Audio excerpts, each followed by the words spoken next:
All right, thank you everybody for coming out. This is a Kingdom Harbinger Ministries presentation.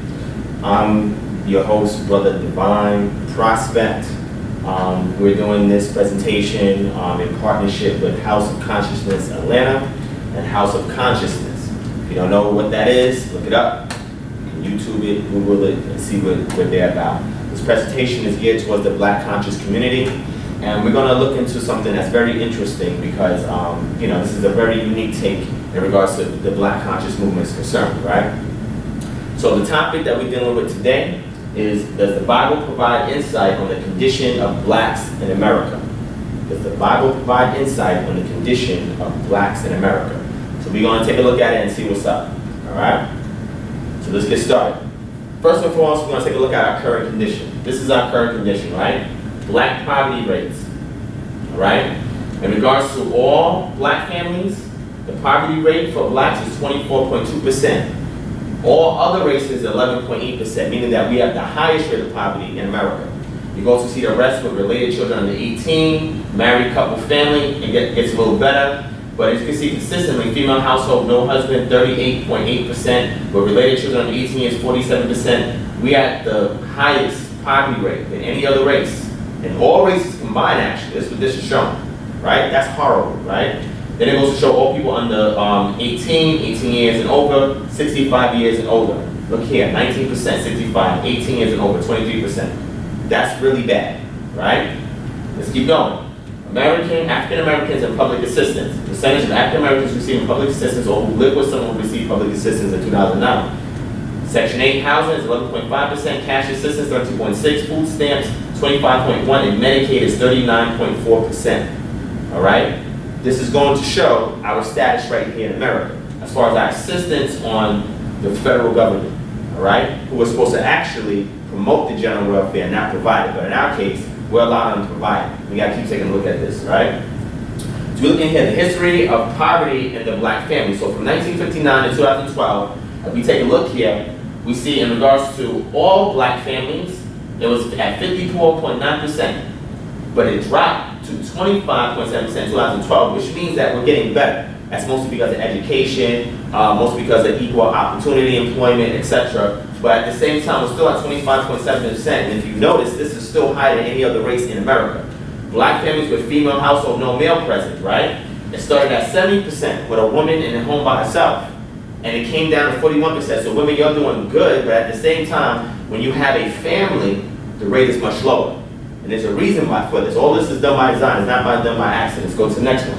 Crime rate statistics, right? According to the BGS, non-Hispanic blacks accounted for 39.4% of the prison and jail population in 2009, with the whites at 34.2% and Hispanics at 20.6%. The incarceration of black males was over 6 times higher than that of white males, with a rate of 4,749 per 100,000 U.S. residents. That's crazy. According to the U.S. Census Bureau, as of the year 2000, there were 2 million plus blacks enrolled in college. In that same year, there were only 610,000 black inmates in prison.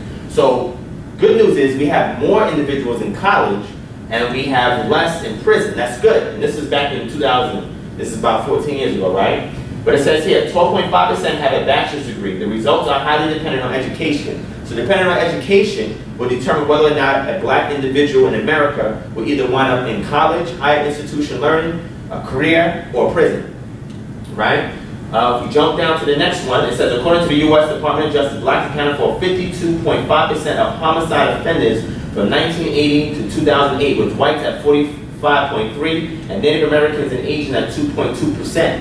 Now look at whites is at 45.3% and blacks is at 52.5% in regards to homicides. For 28 years, topping in homicides. The offender rate for blacks is almost 8 times higher than whites, and the victim rate 6 times higher. So the victim rates, us being victims of crime, is much higher. And that's because when you go to see, we're doing it to ourselves. Keep looking. Most murders were interracial, with 84% of white homicide victims murdered by whites and 93% of black victims murdered by blacks. We killing each other. That's crazy. But as you can see, in regards to whites, the whites have the least amount of adverse consequences and effects within their community and within their demographic than we do as blacks. Let's keep moving.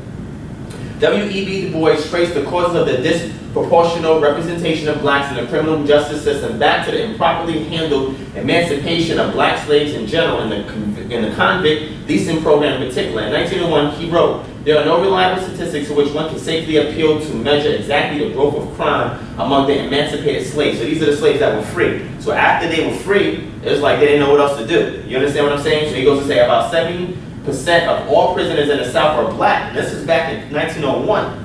It says this, however, is in part explained by the fact that accused Negroes are still easily convicted and get long sentences while whites still continue to escape the penalty of many crimes even among themselves. So the system is set up in favor of white Americans as opposed to black Americans. That's not a coincidence. That's not a mistake. And yet, allowing for all of this, there can be no reasonable doubt but that there has arisen in the South since the Civil War a class of black criminals, loafers, and ne'er-do-wells who are a menace to their fellows, both black and white. So after the Civil War, because of the condition that we were in, we were preying upon ourselves because we didn't have an outlet for productivity or to be constructive within our community. Even though some of these statistics are skewed because there were some black communities where there was little to no crime and we were the tradesmen and the craftsmen after we were freed in the South, but a lot of these statistics are not going to show that. But let's move on. Okay, black prisoners by offense. Drug, 122,000, 21.1% of blacks involved with drug crimes, as opposed to all other inmates, which is 17.8%. So we higher in regards to drug-related offenses. Robbery, 18.9. We're higher in regards to 13.6. Now look at this, property. 88,000 black inmates, we made 15.2% in regards to that. And more, look, there's more property crimes by everybody else than there are blacks. Why? Because we hardly own any property. Murder, 84,000 black inmates. This is December 31st, 2009. 14.4% of black inmates are in there for murder. 13% all other inmates. Assault is kind of even, and it evens out for public disorder, rape. As you can see, we're low in rape, which is a good thing, but it should be zero altogether. But 5% for all the inmates. Sexual assaults, again, we're down when it comes to sexual assaults. So at least there's something innate in us to say, well, we're going to commit a crime, at least raping somebody, let's keep that to the side, right? Other violent, manslaughter, etc. So all this is going to show that there's 582,000 of us, black inmates, and 100%, all of us made up 100%, but most of us was in there for drugs, robberies, and murder. All right, let's keep moving. State and federal prison incarceration, estimated number of sentenced prisoners under state and federal jurisdiction by race, sex, Hispanic origin, etc. If we look here, we see that blacks is, in the year 2000, there's 572,000 of us in there. Whites, 436,000, Hispanic, 206. You gotta remember, there's only 44 million blacks. There's over 100 million whites. So this is still disproportionate. Okay, in 2005, the figures went down a little bit. It's still consistent across the board. 2009, figures went up. 2010, it kind of stabilized at 561,000 inmates, right? So let's keep moving. The life expectancy at birth, selected years in 1900 to 2007, right? So the life expectancy, and looking at the life expectancy here, if you look down, in 1900s, life expectancy here was 33. 33 years old in the 1900s for blacks. 1960 went up to 63, 1970, 64. As you can see, it's steadily climbing. That's good, okay? Males, 32, and as you can see, women, y'all live longer than us. All right, men, the average for us men is at 70. And mind you, retirement is at 62 to 65, so that means that the black man, you have 5 years to enjoy your retirement before you die. We gotta do something about that. Now, we look at whites. White males outlive their women. They live to be 78 years. So that means they at least get to enjoy their retirement for 13 years before they die. And as you can see here at the same time, look, 47. They still live longer than us back in the 1900s, etc. Look down at the rest of the figures. All right, they're males and they're females, okay? So let's keep moving. African American life expectancy. The life expectancy has improved greatly for all Americans during the last century. One thing that has remained consistent during that time is the lower life expectancy rate for the African Americans compared to whites. The good news is the decrease in the gap between black and white life expectancy, which has dropped from a 14-year difference in 1900 to less than 5 years. So that means that we're actually living longer, and right now there's a shorter presence in regards to 5 years. It's a 5-year distance in 2007, all right? Here, we have the African American death rates are directly related to the state of black America. America is experiencing a crisis in health care, obesity, cancer, and other chronic and seriously fatal illnesses. The crisis, like most others, has a greater effect in the Black community. They have less access to appropriate health care, and that includes preventative care for children and adults. So African Americans are not only more susceptible to disease and illnesses, they are also more likely to die from them. Even when the incident rate is lower for a particular disease such as leukemia, the Black death rates are higher due to lack of access to appropriate health care. So in regards to us and our health, as you can see here, we're more susceptible to disease and illness than any other race. And at the same time, look here, right? Most of that is due to the fact that we don't get access to appropriate health care. Not just that, our education in regards to health is really low. All right, let's keep moving. All right, if we look here, the top 10 causes of death for Black Americans, heart disease is number 1, right? All causes here, heart disease in 1980. Heart disease is still consistent. It actually went on the rise in 2007. That's from a lot of stress. And cortisol is a hormone that's produced when you're under stress, and that can also affect your heart. And that gives you congenital heart failure. Cancer is number 2, that's still consistent. Okay, stroke, right here is number 3, diabetes. But actually, this homicide here is number 5. Unintentional injuries here in 1980. Here, we have here kind of switched a little bit. Diabetes moved up, unintentional injuries went down. Homicide rate, as you can see, increased within 27 years. Okay, and these other illnesses that we have, pneumonia, influenza, kidney disease, HIV. All right, it says the most disturbing number is the life expectancy for Black men. Black men are least likely to live past 70 and on average die just before that age. They are least likely to collect retirement, Social Security benefits, even though they contribute during their working years. Black males' state of health is also affected by their environment. This contributes to the high number of death by homicides and the recent surge in death by HIV infections. This is not by coincidence. Let's keep moving. Okay, this also goes into heart disease by ethnicity. As you can see, we're at the top at 24.5%. Okay, actually not really, 24% of us. And then whites is 25%, and all is typically 25%. So in regards to heart disease, it's kind of consistent. As you can see, American Indians and Alaskan Natives, theirs is down as well. Hispanics is down as well. If you keep moving, we look here at, again, this is blackdemographics.com. This is still dealing with us in our condition. The achievement levels of 12th grade students. Blacks, look how low it is. Our achievement levels. Okay, look at the whites. The whites is always at the top. Asians is right next to them. Hispanics is right below them. But look, achievement levels at or above basic mastery of fundamental skills. Look how low we are. This is not good. This is by design. High school dropouts. Percentage of high school dropouts, 16 to 24 years old. 1972 to 2010. 1972, total, 14.6 of us. Whites, 12.3. Look at us. 21% of us dropped out. Hispanics, even more, because of language barriers. All right? 1980, same thing, 14.1. Okay? 11.4, 19.1, and 35.2. So if you look across the board, keep looking consistently, if we look at this, we'll see that in 1990 all the way to 2010, right? Dropouts actually have went down, which is good, thankfully, but at the same time, we're still at the highest rate here, 8, 5.1 here in whites, and Hispanics, yeah, higher, but if we contrast us and whites, we're higher than they are. Hispanics mostly because of the language barrier. All right? Okay, so 8th grade average mathematics scale scores from 1990 to 2011. You see here, white, black, Hispanic, and Asians. Again, we're at the bottom. Okay, Hispanics is right above us, again, because of language. Okay, the whites are here, but the Asians, look where the Asians are at. And I'm going to show you, there's going to be a tie between the Asians and when Caucasians or whites. We're going to see that. If you go here to the 8th grade average reading scale scores, same thing. This is reading now. So reading, again, we're still at the bottom. Okay, Hispanics, which is crazy because, again, our English is our primary language, right? It shouldn't be, but it is. And if you look here for Hispanics, okay, and mind you, their scores are going up. There's still a language barrier, but we should be right above them. Why are we right beneath them? And if you look here, whites are surpassing, Asians are surpassing whites. They're almost equal in regards to reading. That should tell you something. There's a reason for that. Let's keep moving. Okay, percentage of public school recording at least one incident of violent crime. This here, more than 50% black, 82%. When it's more than 50% blacks in schools, it's 82% crime rates. When it's more than 50% Hispanics, it's 77, more than whites, 71. So when there's more of us, it's more crime. Look here, percentage of high school students threatened or injured with a weapon or school property. Blacks, we get the most injuries in regards to being threatened and being injured with a weapon. Whites is at 6.4%. Let's keep moving. Now, once we get back to statistics, we have to understand that there's a reason for our condition. And I want to show you a couple of things because, mind you, this topic is about the Bible and how it relates to us and our conditions here in America.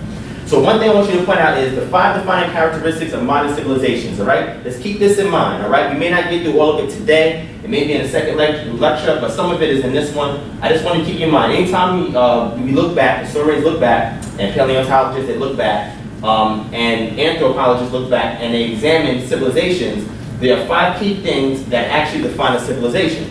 Language, technology, which means the tools that you use. The word tech comes from technos, which means a craft, and ology is the study of that craft, right? Art and writing, agriculture, and architecture, all right? Let's keep moving. Now, I'm gonna quiz people in here, all right? It's 3 questions, we got enough people in here.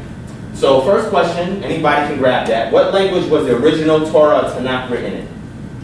Anybody? I'm just guessing. Hebrew, all right, correct, Hebrew. Good answer, all right? Now, what kind of Hebrew is what we're going to see going forward? What color were the people who wrote the original Torah or Tanakh? Now, Torah, Tanakh, for us, that is the Old Testament, all right? For Christians or Hebrew Israelites, we know that's the Old Testament. So what color were the people who wrote the original Torah or Tanakh or the Old Testament? Anybody? Black. You think black, right? Okay, black, all right? That's good. All right, we're going to keep moving. What geographic location were these authors located? Okay, that's good. Say that one more time. Say it loud. Continent of Africa. Great. All right, that's good. All right, would you agree? You're not even participating. All right, let's move.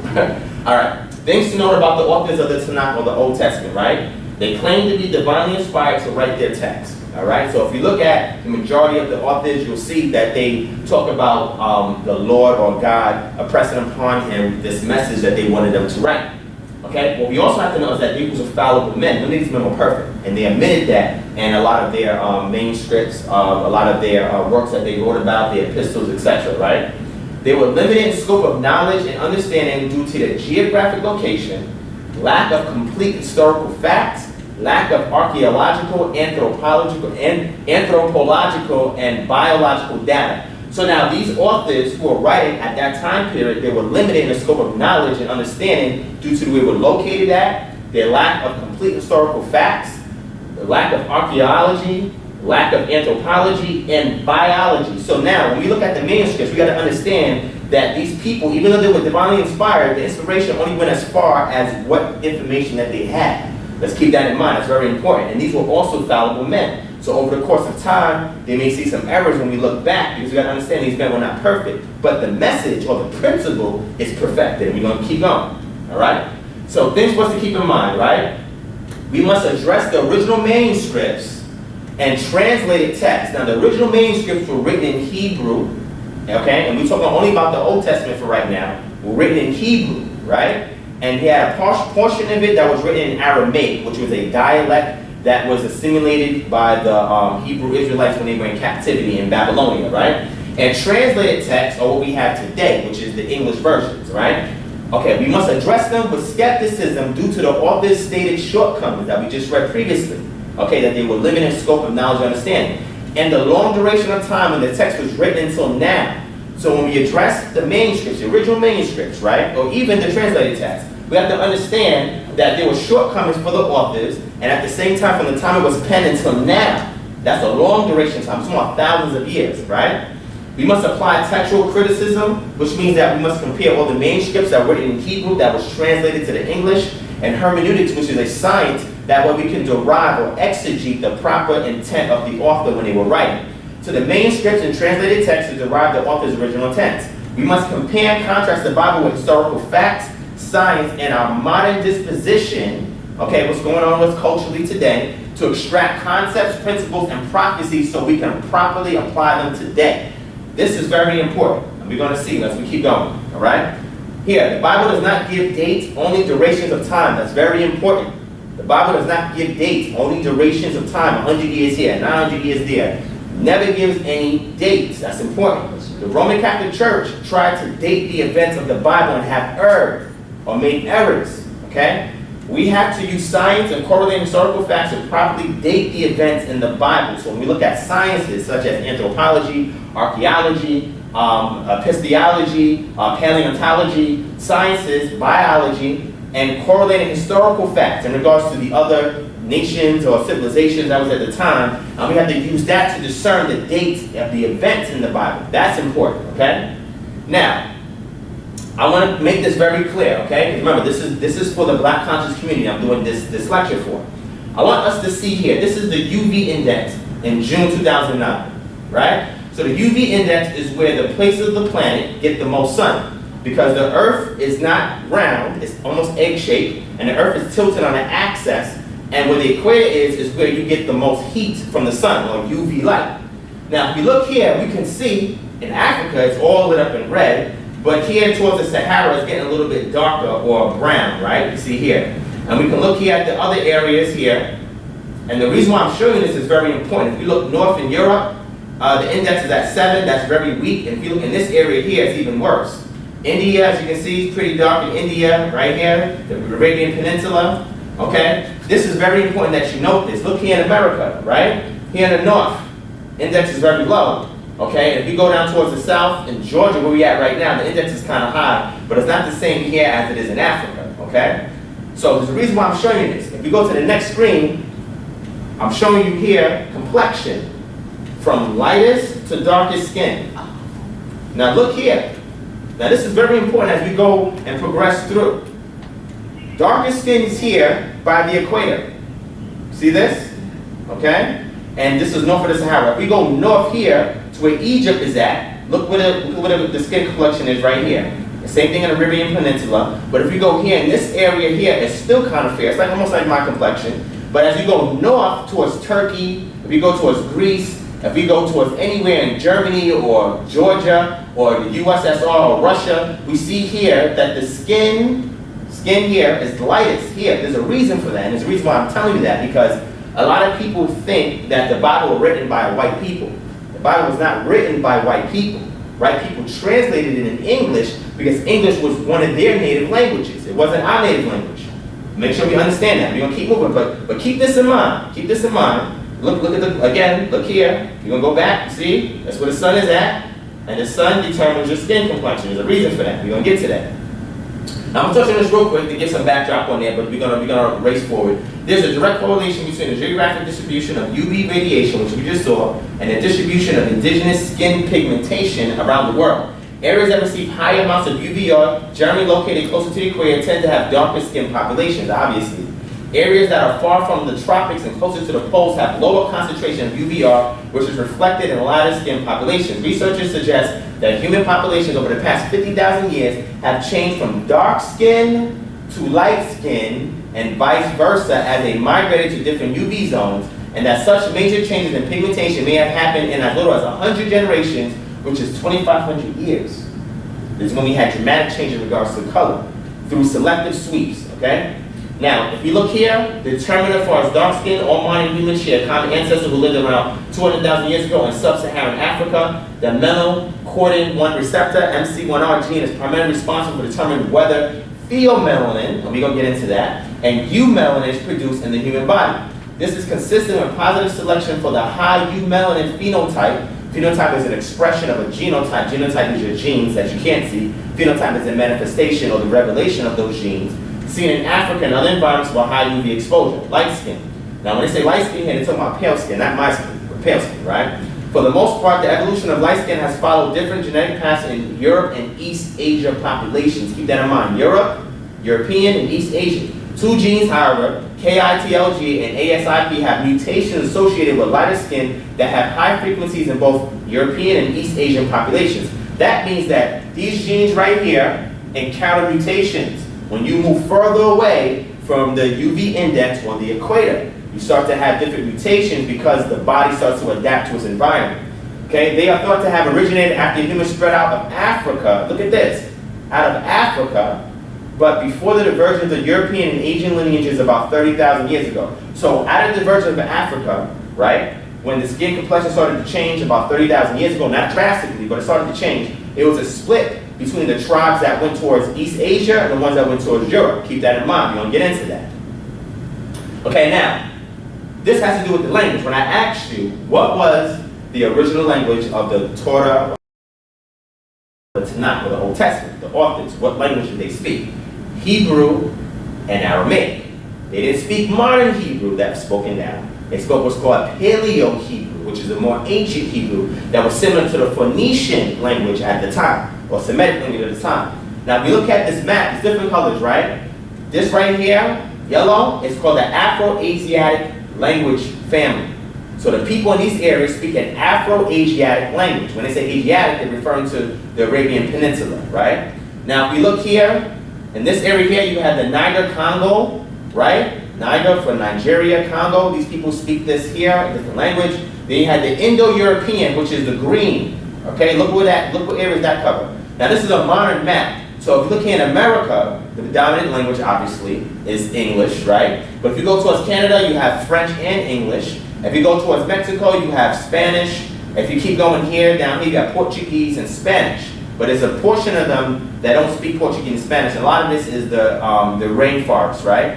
The Amazon rainforest. But now look over here, okay? This is the Cebu Tibetan. This is Asian, right? That's the reason why I'm showing you this. If we go forward, the world language for Afro-Asiatic. This right here was the original language tree of people. It was Afro-Asiatic. This is the reason why I'm saying that. Hebrew is an Afro-Asiatic language. These are the original languages. Keep that in mind. All right? If we look here at Afro-Asiatic, we can see how it branches out from the family tree. Got the Berber, the Chadic, the Cushitic, the Omatic, the Semitic, and the Egyptian. And it breaks down to all these families. Now, these are different types of languages. These languages, most of them, are written and read from right to left. Okay? Then we can see here, at the breakup of it here in Africa, right? We see the Semitic languages is in green. We see the Omatic languages, here's a small portion. The Cushitic language here, Cushitic is very important, keep that in mind. The Chadic is in blue, and the Amazigh here is in yellow. Let's move forward. Niger-Congo, same thing. This right here developed, the languages here developed concurrently almost with the Afro-Asiatic languages. That's the reason why I'm saying that. Here's the family tree, the Atlantic, the Mande, it goes on to the Dogon, the Volta Congo, etc. This is the family tree for the Niger-Congo. Now, look at the Indo-European language of family, or family of languages. If we look here, it's very important to note that it's all here in Europe, only here in Europe. So that means that if the authors originally wrote the Old Testament in an Afro-Asiatic Semitic language, they had to be located in this area. They were not here. But as time progressed, this language family tree, as you can see, is the dominant language family tree. Dominant. There's a reason for that. Indo-European, there's a reason for that. All right? If you look here, we look at the Proto-Indo-European languages. We have the Indo-Iranian, the Hellenic, the Celtic, the Italic, the Balto-Slavic, the Germanic, okay, or the Germanic, right? The Germanic we have to look at, this is where Germany comes from. We got the North Germanic, the Old Norse, the Swedish. It breaks down to the West Germanic languages, and that breaks over to the Anglo-Frisian, which goes to the Old English, the Middle English, and the Modern English. So now, we as a colored people, melanated people, according to the UV index, according to the skin map that we saw, we are speaking a language that was not developed by our people. That's a big problem. We're speaking English. So now we're speaking an English translation of a work that was originally written in an Afro-Asiatic Semitic language, and we're reading it in English, and English is not, or should not be in our DNA as far as our speech, and there's a reason for that. We're gonna keep going. All right? Now what I want you to see here is the development of the ancient Semitic Hebrew. Now, Hebrew developed alongside the Phoenician alphabet. Phoenician is in Canaan, or modern-day Palestine, right?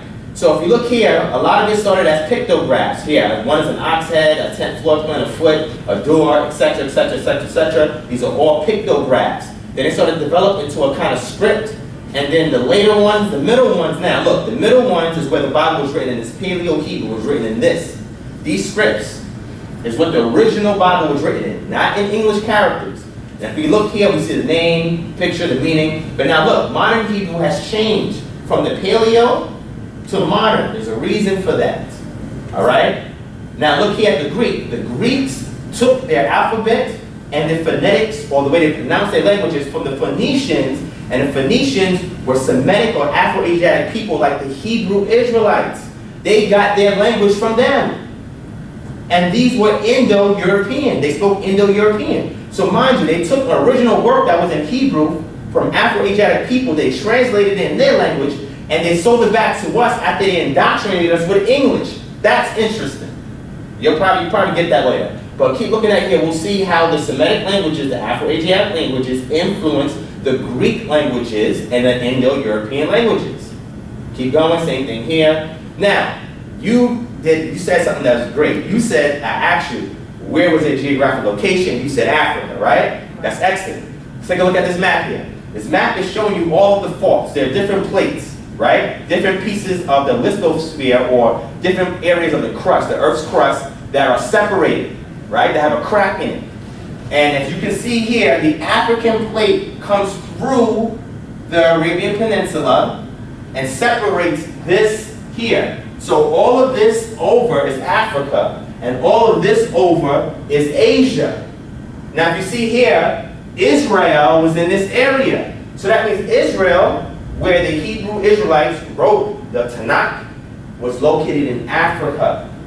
It's separated here by the tectonic plate. It's separated. That's very, very important. We have to keep that in mind. Remember, they spoke an Afro-Asiatic language. Just keep moving.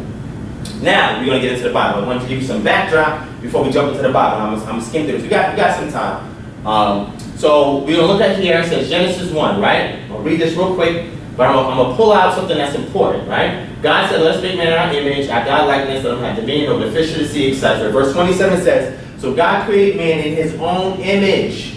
And the image of God, he created him, male and female, he created them. All right? Now, before we get into scripture, I just want you to know that I'm not dealing with any kind of theology. We're not dealing with doctrine, theology, denomination. We're not dealing with that. We're dealing with it from a purely historical, conceptual, principle perspective, so that way we can extract that and see how it applies to us as people today. Let's get rid of theology for right now. So we're dealing with it here. So God created man in his own image. So the writer said that God, or the creator, created man in his own image. Now when we look at the people who started on this planet, it was in Africa, and some of it was also in the Arabian Peninsula. They were spoke Afro-Asiatic, and they were dark-colored or melanated people. So that means people are saying that God created those people in his image. You're going to keep that in mind, okay? So it says here, the rest of it, and God blessed them, and God said to them, be fruitful and multiply. Also in Psalm 82, it says, I said, this is the writer saying, you are gods. Meaning that the people who are the judges or the ones who are supposed to put forth the judgments of the Most High into effect, they were considered gods, right? Because they were made in his image. Let's keep moving. All right? Now it says here, and the Lord God formed man from the dust, afar, which is a masculine noun, which is important. Afar means dust. And dust, as you know, means the soil or the ground or the earth. So now, if he made man from the earth, of the ground, Adamah, which is a feminine masculine. Feminine is an abstract principle. Masculine is a more concrete principle, right? This is very important that we see this because the dust is literal. So if he formed man from the dust or the soil of the earth, and we're going to see where man was created at, what complexion would man be? This is interesting because these people who are writing this are melanated people. Keep that in mind, okay? Now we jump down, okay? This is after God created the earth and everything like that. He created, now a river went out of Eden. So the earth was made and there was a place called Eden, okay? A river went out from Eden to water in the garden, and from here it parted and became 4 riverheads, right? Now where this actual location is at today, we don't know yet. There's a reason for that. We'll get to that. But here's the important part. Look in gold. The name of the first is Pishon. It is the one which skirts the whole land of Havilah. We're going to see what Havilah is, where there is gold, and the gold of that land is good. You have bdellium and the onyx stone are there. The name of the second river is Gihon. It is the one which goes around the whole land of Cush. Does anybody want to guess what Cush is? Cush? What's Cush? You ever heard of Cushite? You ever heard the word Cush before? This is referring to Ethiopia. Very interesting. The name of the third river is Hiddekel, which is the Tigris, and the fourth, which is Euphrates, which exists today in Mesopotamia, right? Now look here. Adam was made from the black, dark red soil of the earth, because that land area there, anytime you go to do any kind of gardening, you'll see that the richest or the most nutrient is black or dark red, as we see here in Georgia. We have a lot of dark red earth. That's important because if God made him from the dust of the ground, he had to have that complexion. That means that original man was that color. Let's keep moving. Now, this is an artist's rendition of the rivers that were spoken about in the Bible that we just read. Now, mind you, because we can't see those rivers today, only two of them exist, there's been a lot of different speculation. But the reason why I'm showing you this here is because I just want to get you an idea of where the Garden of Eden was. This was a big area. They called it the Garden of Eden. And I want you to see this. So it started from where the Tigris and Euphrates is here. And as you can see, this is in the Middle East. This is where modern day Iraq is at, or Baghdad, right? And you have Iran over here. And this is Turkey up here, right? And then look, you have Havilah, which is this area here. And you have Cush, which is Ethiopia. So this whole area here was the Garden of Eden. And as we're going to see, that it was much lusher than what it is today. If you look at this area here, this is all desert. This is all desert, the Sahara. It wasn't always like that, okay? But there's a reason why I'm showing you this. Look, the Garden of Eden also touches Africa, all right? Now, mind you, the writers also could have been referencing the Nile because the Hebrew Israelites was in Africa, and they could have called the Nile River Gehan or Pisan. They may have called it that. But I just want you to keep in mind that because they gave the words Cush and Havilah, gives us an idea of where these places are at, or where it could have been, right? Now, this is another map, so you can see this is the Nile River here. This is in Africa. Euphrates and Tigris is here. So Garden of Eden encompasses this whole area right here. Very interesting. Let's keep moving.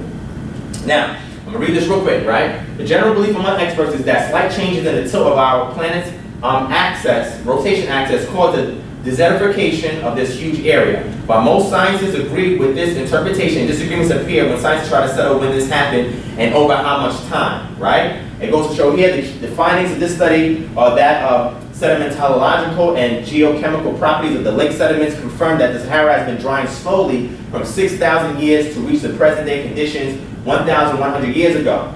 Now, what is this saying? It's saying that the Sahara area that we just saw here, right? This was at one point in time a lush foliage forest area. It wasn't deserted. Okay? Over time, the Earth's axis tilts, and when it tilts, it gets more exposed to the equator, and with that, you had desertification. Very, very important. Going forward here, this article, The Great Oasis, by Burkhard Bilger, sources is down here. The Sahara and the Arabian Peninsula hadn't been green for thousands of years. That means prior to a couple thousand years, the Arabian Peninsula and the Sahara, as part of Africa, was a lush green area. That's the garden that was there at one point in time. Keep that in mind. Let's move forward. Okay? Let's go to Genesis 2. Genesis 2, verse 20 says, And Adam gave names to all cattle, to the birds of the air, to every beast of the field. But for Adam there was not found a helper comparable to him. Now, when the Bible talks about the word kind, it's referring to species. So Adam was naming other animals, and he's looking around, and there was no helper that was comparable to him. What does that mean? That means that there could have been a possible amount of hominids, or human-like creatures that were there. They weren't human, but hominids that science or the fossil record talks about. So if we look at this, right, he didn't have a helpmate. The Bible goes on to say the Lord God caused a deep sleep to fall on Adam. He slept, took one of his ribs, cooked the flesh. All of this is symbolic. But we're going to get into that, right? Well, if we don't get into that, I'm going to leave that alone, because sometimes that can be a little theological. But it says, then the rib, which the Lord God took from and taken from man, he made into a woman, and he brought her to man. This is referring to, now this is my writing here, this refers to the first pairing of modern hominids, possibly Homo heidelbergensis, which was 600,000 to 300,000 years ago, which was the progenitor of the Homo sapiens neanderthalensis, which is about 200,000, 150,000 years ago, which relocated north to Europe, and Homo sapiens idautu, 190,000, 160,000, which remained and expanded in Africa. Homo sapiens sapiens, which we are today, evolved from this common ancestor, this hominid, or Homo sapiens idautu. The Bible is dealing in regards to the first hominids, the first real people. That means God was dealing with people, or the Creator was dealing with people who had intellect. And if we look back in the fossil record, we will see that Homo heidelbergensis were the first people, or the first true hominids, that actually had intellect, had a proto-language. Okay? They were the first real kind of humans, but they were still primitive because, remember, they were still in the garden, right? Let's move forward. That's the reason why I'm bringing that up. This is just giving us some details on Homo heidelbergensis. Homo heidelbergensis is an extinct species of the genus Homo, which may be the direct ancestor of both Homo neanderthalensis in Europe and Homo sapiens. The fossils have been dated to between 600,000 to 400,000 years ago. The tools used were very similar to those of the Herculean tools used by Homo erectus. Homo erectus was a hominid, but Homo erectus wasn't really human because there was no language. Remember, I showed you no real technology. They did learn how to do fire, but again, they were not human in the sense where they had real intellect, right? And it goes to say here, because Homo heidelbergensis has a larger average brain capacity than modern humans and use advanced tools, it has achieved its own species classification. But remember, this parented, now mind you, this is an inexact science, meaning that they can't say exactly this is where modern humans came from, but I'm using it as a reference point to show that the Bible's talking about the first true hominids that breathed or that actually were the progenitors of Homo sapiens today. And this is what the rest of this talks about, the fossil record, but we're going to skip through this. Here's an image of this Homo heidelbergensis to get an idea of roughly what Adam and Eve might have looked like. They might have had much rougher features because of their location in Africa, okay? And if we look here, it says here, in terms of evolutionary tree, with the spread of Homo heidelbergensis out of Africa into Europe, the climate at this time would have caused a divergence.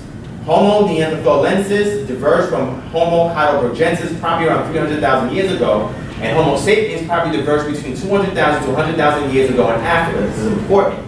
Adam and Eve were the first true hominids. Let's keep looking. Okay, and if we look here, jump down to after the situation where Adam and Eve had got kicked out. Again, that's theological, but we're going to look at it from a more abstract or more conceptual perspective.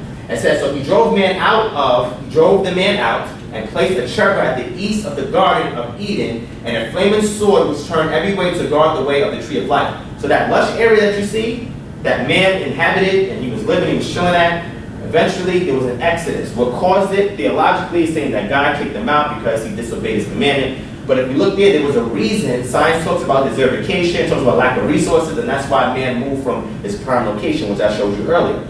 So man was driven out of the garden and into Africa because the cherub was on the east to keep him from coming to the east, so he went west. That's interesting. And we look here, Genesis chapter 5, and Adam lived 130 years and begat a son after his image and his likeness named Seth. If we jump down, it says here, and he had sons and daughters. So that means that, according to the story, we had Cain, Abel, and then Seth, which is the third child. Cain first, Abel, then Seth. Cain killed Abel, right? And then they had a third son, but they didn't mention the daughters. They had other children. And if we look here, after Seth, and even before Seth, there was other sons, and well, he was the third son, so there were sons after him, but there were daughters. The daughters are normally not counted.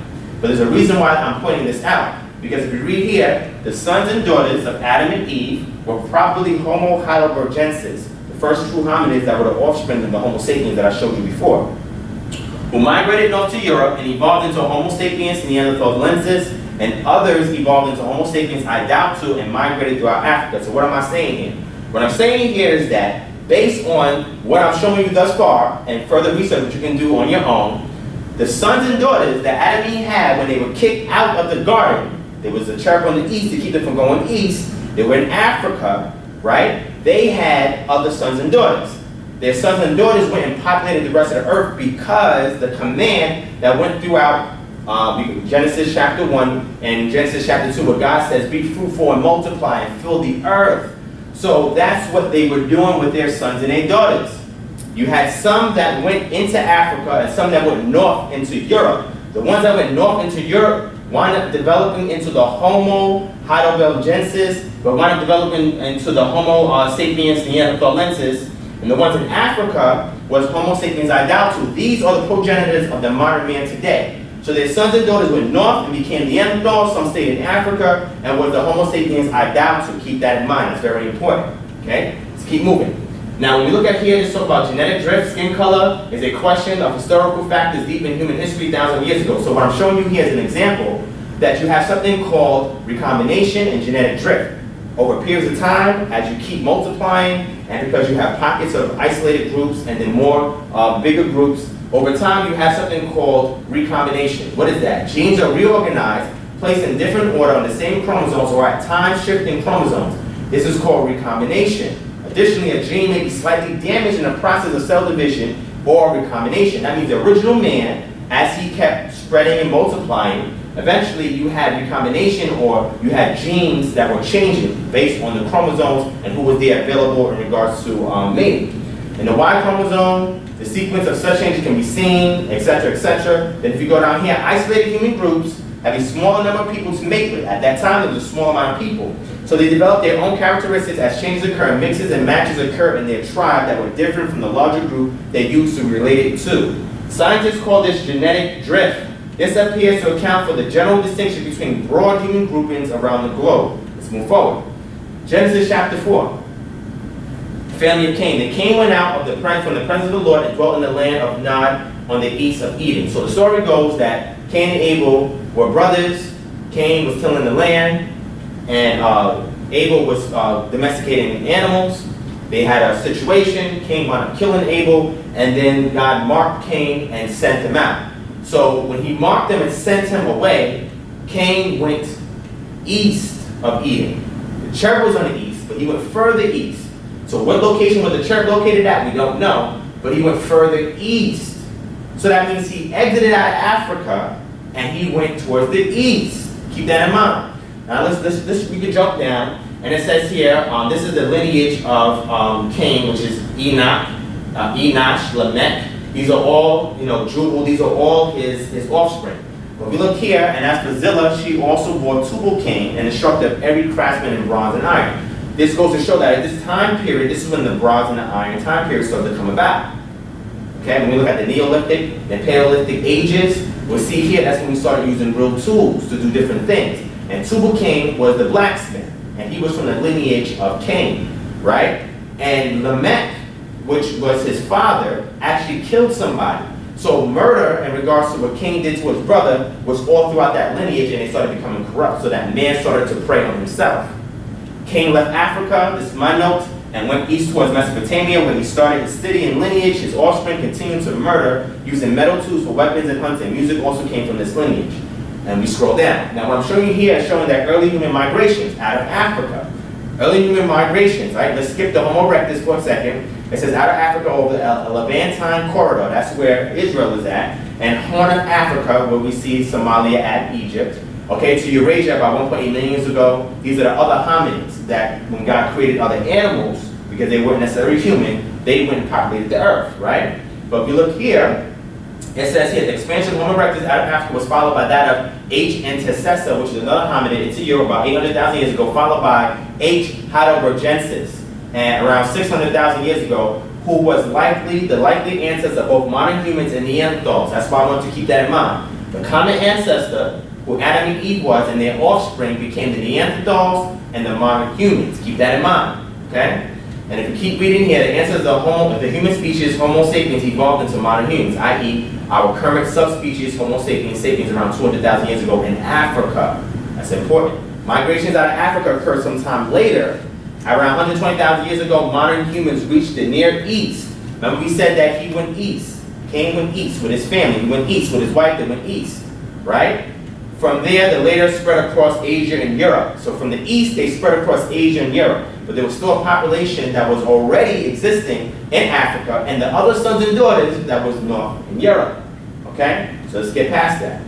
Now, this is called Genesis chapter 6, the wickedness and judgment of man. It says here, the sons of God saw that the daughters of men, that they were beautiful, and that they took wives for themselves of all whom they choose. Now, this right here is another theological conversation. I put it in gold so you can reference it. Look up the book of Enoch so you can get more of this story. But pretty much this story goes that God saw that the wickedness was going about with mankind. Remember, Cain's lineage, Cain was marked, killed his brother. Cain's great-great-great-grandson, Lamech, was also a murderer. So the Creator wanted to destroy mankind. Now I'm going to show you why this is important.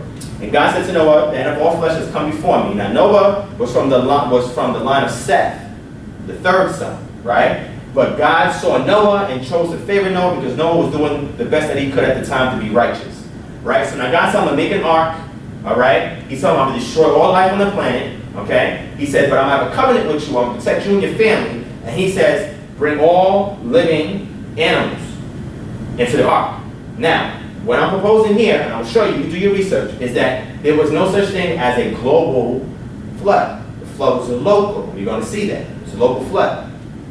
So we look at Genesis 7, it says, verse 7, so Noah with his sons and his wife and his sons went into the ark because of the waters of the flood. So there was a flood. So they created an ark, they brought animals in them. Noah with his wife, and they had three sons, and their sons had 3 wives, and they all went into the ark, and the floods came. If we keep reading here, it tells us, and the rain was on the earth 40 days and 40 nights. Again, that's symbolic. And on that very same day, Noah and his sons, Shem, Ham, and Japheth, was his 3 sons. Keep that in mind. And Noah's wife and the 3 wives of his sons with them entered the ark when the water started coming down. Then it says, then God remembered Noah and every living thing and all the animals that were with him in the ark, and God made a wind that passed over the earth, and the waters subsided. The fountains of the deep and the windows of heaven were also stopped, and the rain from heaven was restrained. So after a period of 40 days, everything subsided, right? Keep reading. At the end of the 100 days, 50 days, the waters decreased.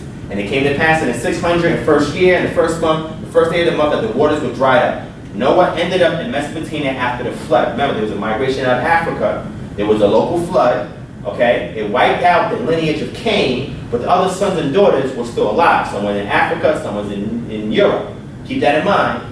But here, Noah, his wife, his sons, and their wives, they all survived from the lineage of Seth. That's important.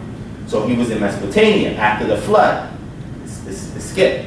Now, what I want you to read here is flood myth. A flood myth or deluge myth is a narrative in which a great flood, usually sent by deity or deities, destroys civilization, often in the act of divine retribution. Parallels are often drawn between the flood waters of these myths and the primeval waters found in certain creation myths, as the flood waters are described as a measure for the cleansing of humanity in preparation for rebirth. So what am I saying here? If you read here, it says here the flood myth motif is widespread among many cultures as seen in the Mesopotamian flood stories.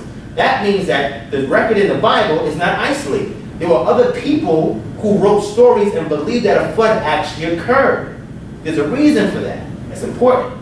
And we get an example of that if you look at the Hindu religious books from India called Puranas, the Deucalion in Greek mythology, the Genesis flood narrative in the Bible, and in the law of Quiché, and the Maya peoples in Mesoamerica. Even they had a flood myth. Remember, everybody stemmed from Africa. It's important that you remember that. Okay, and the Lacorte Orioles, Ojibwa tribe of the Native Americans in North America, the Musa people, and the Canary Confederation in South America. All these people, civilizations, believed in a flood that occurred. That's important that we note that. It's not just isolated to the Bible. If we go here, it says here, the Mesopotamian flood stories concern the epics of Zehu, Sudra, Gilgamesh, and Atrahasis. In the Sumerian king list, it relies on the flood motif to divide its history into pre-flood and post-flood periods. Remember, pre-flood, there was a lush garden there called Eden, right? The earth was still there. The earth was a little bit different because, again, the axis wasn't as tilted, and at the same time, you didn't have quote-unquote global warming at that time, right? The pre-flood kings had enormous lifespans, whereas post-flood lifespans were much reduced. The Sumerian flood myth found in the Deluge tablet was the epic of Zehu Sudra, who heard the divine counsel destroy humanity, mind you, correlation with the Bible, in which he constructed a vessel that delivered him from great waters. All right, now if you read the rest of this, all of this is telling you the Gilgamesh, epic of Gilgamesh, Hindu mythology, Tatapatha, Brahma, and the Puranic story. If you keep looking, all of these stories, all of these civilizations, most of them came from Mesopotamia and then diverged out, all talked about a flood. That's very important, so keep moving. Now, if we look here, the claims of historicity. So, could there be some truth behind this flood story? This flood could have resulted from a rise in sea levels after the Ice Age. Another hypothesis is that a meteor comet crashed into the Indian Ocean around 3000 and 2800 BC, created the 30-kilometer undersea vertical crater and generated a giant tsunami that flooded coastal land. So what they're saying is, if we look back in history, right, there could be a true account that there was a flood. Now, mind you, people were limited in their scope of science and scope of historical data. So they're speaking from it from a conceptual perspective from what they know. But looking back, we can see that there was some truth behind it. In ancient Mesopotamia, the Sumerian kingdom reads, as the kingship came down from heaven, the kingship was taken to Shuruppak, and Shuruppak, blah, blah, the first king. This is all talking about the Mesopotamian Sumerian king list, right? And the Inu Elish, or the Epic of Gilgamesh. If we keep reading, it says the same thing. Polychrome pottery from Jemet Nasir period so-and-so was discovered immediately below the Shuruppak flood stratum. Other sites such as Kish, Iraq, Lagash, and Nineveh all present evidence of flooding. However, this evidence comes from different times of periods. So you may have different periods where there was flooding, but there was times that was more greater than others. So that means that that story wasn't just a myth. There's actually some historicity behind it.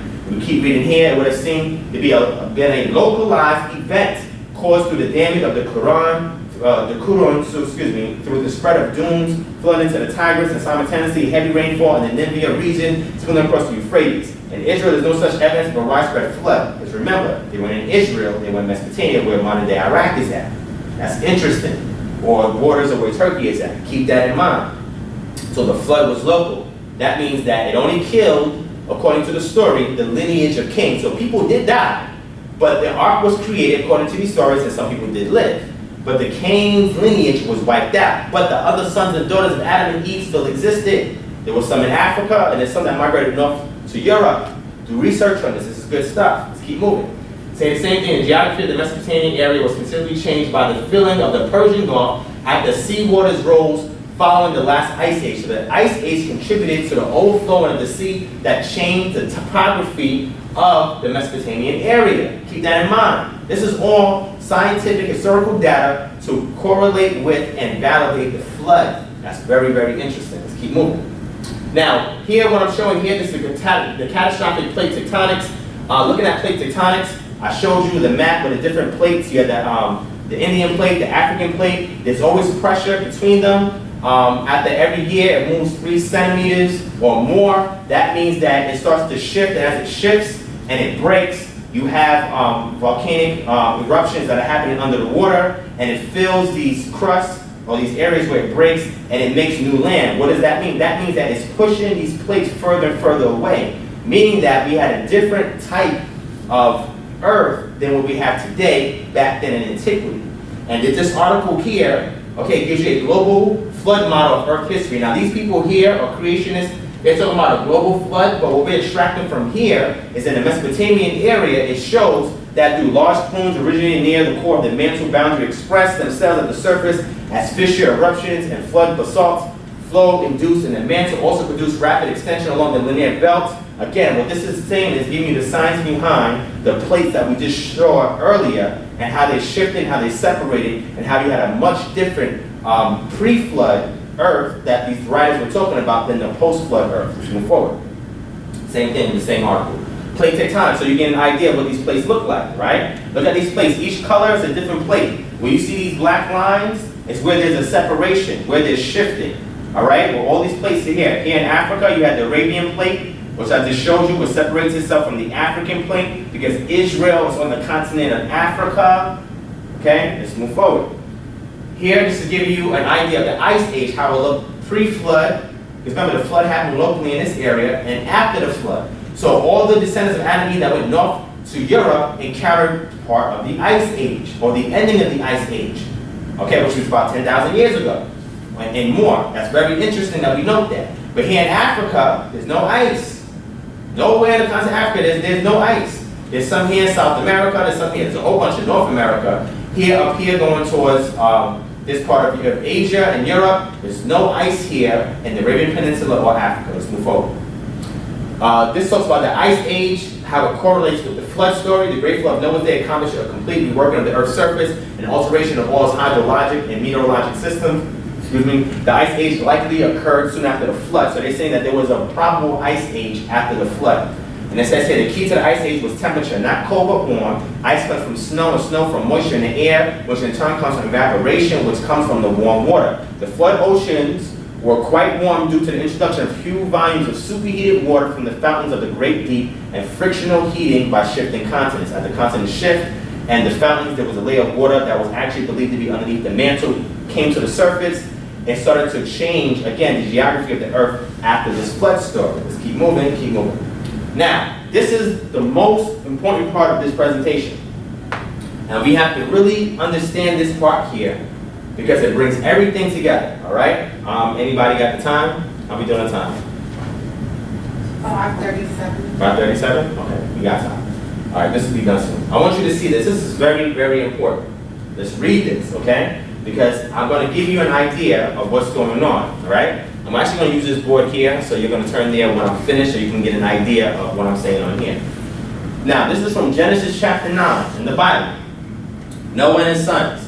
Now the sons of Noah who went out of the ark, now mind you, okay, Adam and Eve started in the Garden of Eden. We saw that extended from parts of Africa all the way over to the Arabian Peninsula in Mesopotamia, right? After they sinned or whatever according to theology, they exited out of that garden area, which more than likely was part of where Havilah is and where Cush is, or Ethiopian Africa. And what happened was there was a cherub that was placed in the east to keep them from going east, so they went west into Africa. Adam and Eve went west into Africa. They were the first hominids that birthed the modern day Homo sapiens sapiens, which we are today. So what we got to understand is that once Cain killed Abel, Cain went east. So he went towards Mesopotamia. There was a migration out of Africa, right? And Noah happened to migrate that same way with his family. There was a flood that we noted, right? The flood wiped out the lineage of Cain, right? But Noah and his sons, they lived. Noah and his wife lived. That's very important.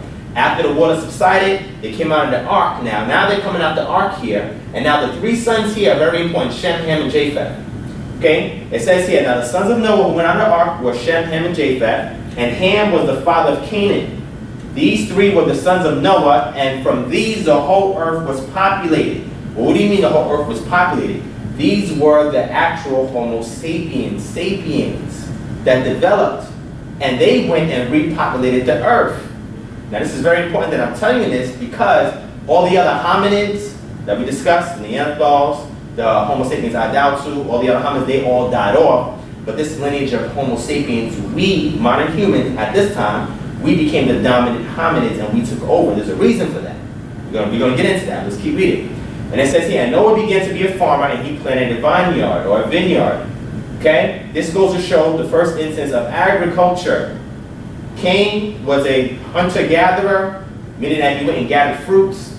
But Noah began to be a farmer and he planted a vineyard. Then he drank of the wine and was drunk and he came uncovered in his tent. And Ham, the father of Canaan, saw the nakedness of his father and told his two brothers outside. But Shem and Japheth took a garment, laid on both their shoulders, and went backwards and covered the nakedness of their father. Their faces were turned away, and they did not see their father's nakedness. So Noah awoke from his wine and knew what his younger son had done to him.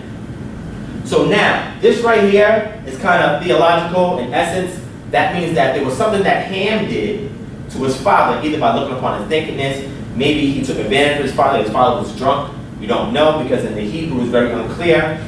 But he did something wrong. But Shem and Japheth did the right thing. They moved backwards with the cloth and they covered their father. And when Noah came to, he realized what Ham did, and this is what he said. So when Noah awoke from his wine and knew what his younger son had done to him, keep this in mind. Because this is what I tell people all the time. I said, if you have a religious text that you ascribe to and you're an African American, if it's other than this manuscript, which is the Old Testament Tanakh, does it give insight in regards to the condition of us here in America today, in regards to the different ethnicities, whether they be Caucasian, white, black, African, whether they're Middle Eastern, whether they're Asian. This is very important here. We're going to see why. All right? This is what he said. This is prophecy, divine prophecy. All right? And I have it in gold so you can go and research when you get the chance. This is what Noah says. He said, cursed be Canaan. So now Canaan, which is Ham's grandson, is cursed. A servant of servants he shall be to his brethren. Now this doesn't just stop at Canaan. It refers to that whole lineage. That at certain points in time, he's going to be the servant of the lineages of Japheth and Shem. That's very important. And it says here, and he said, blessed be the Lord, the God of Shem, and may Canaan be his servant.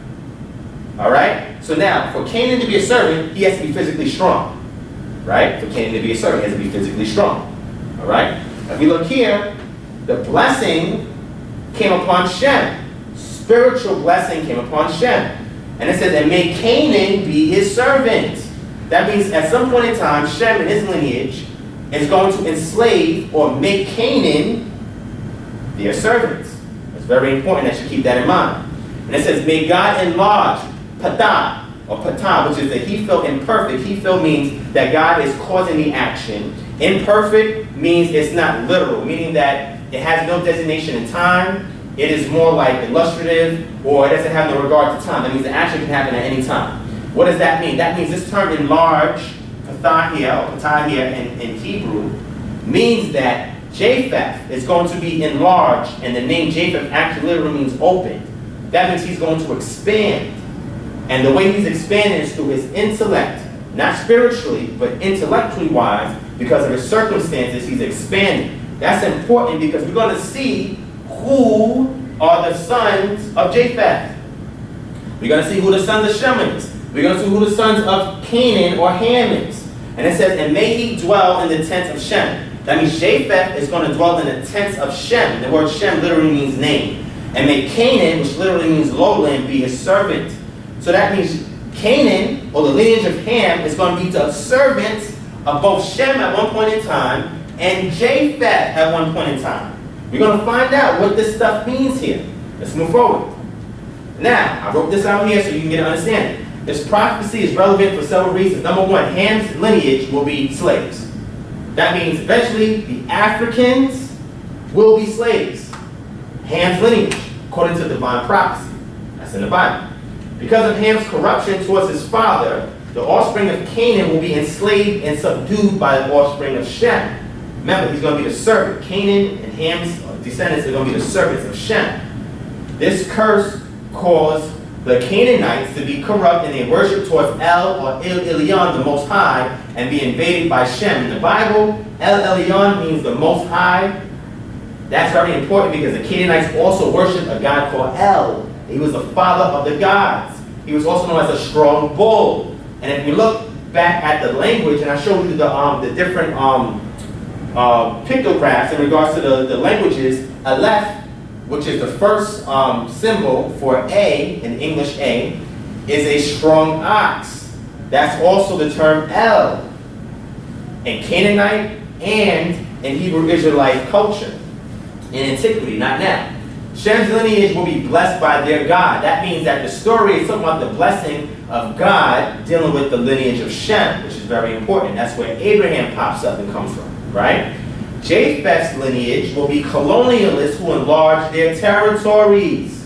And when we look, we're going to see the lineage of Japheth sprung out the Greeks, the Romans, the Europeans, and the Asians.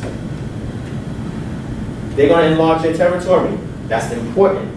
Japheth's lineage will dwell in the homeland of Shem, which now is the modern-day state of Israel, because the people that live in Israel today are not the real Hebrew Israelites. Not all of them. Some of them are, but the ones that are running that state that they created there is from the lineage of Japheth, disguising themselves as the lineage of Shem.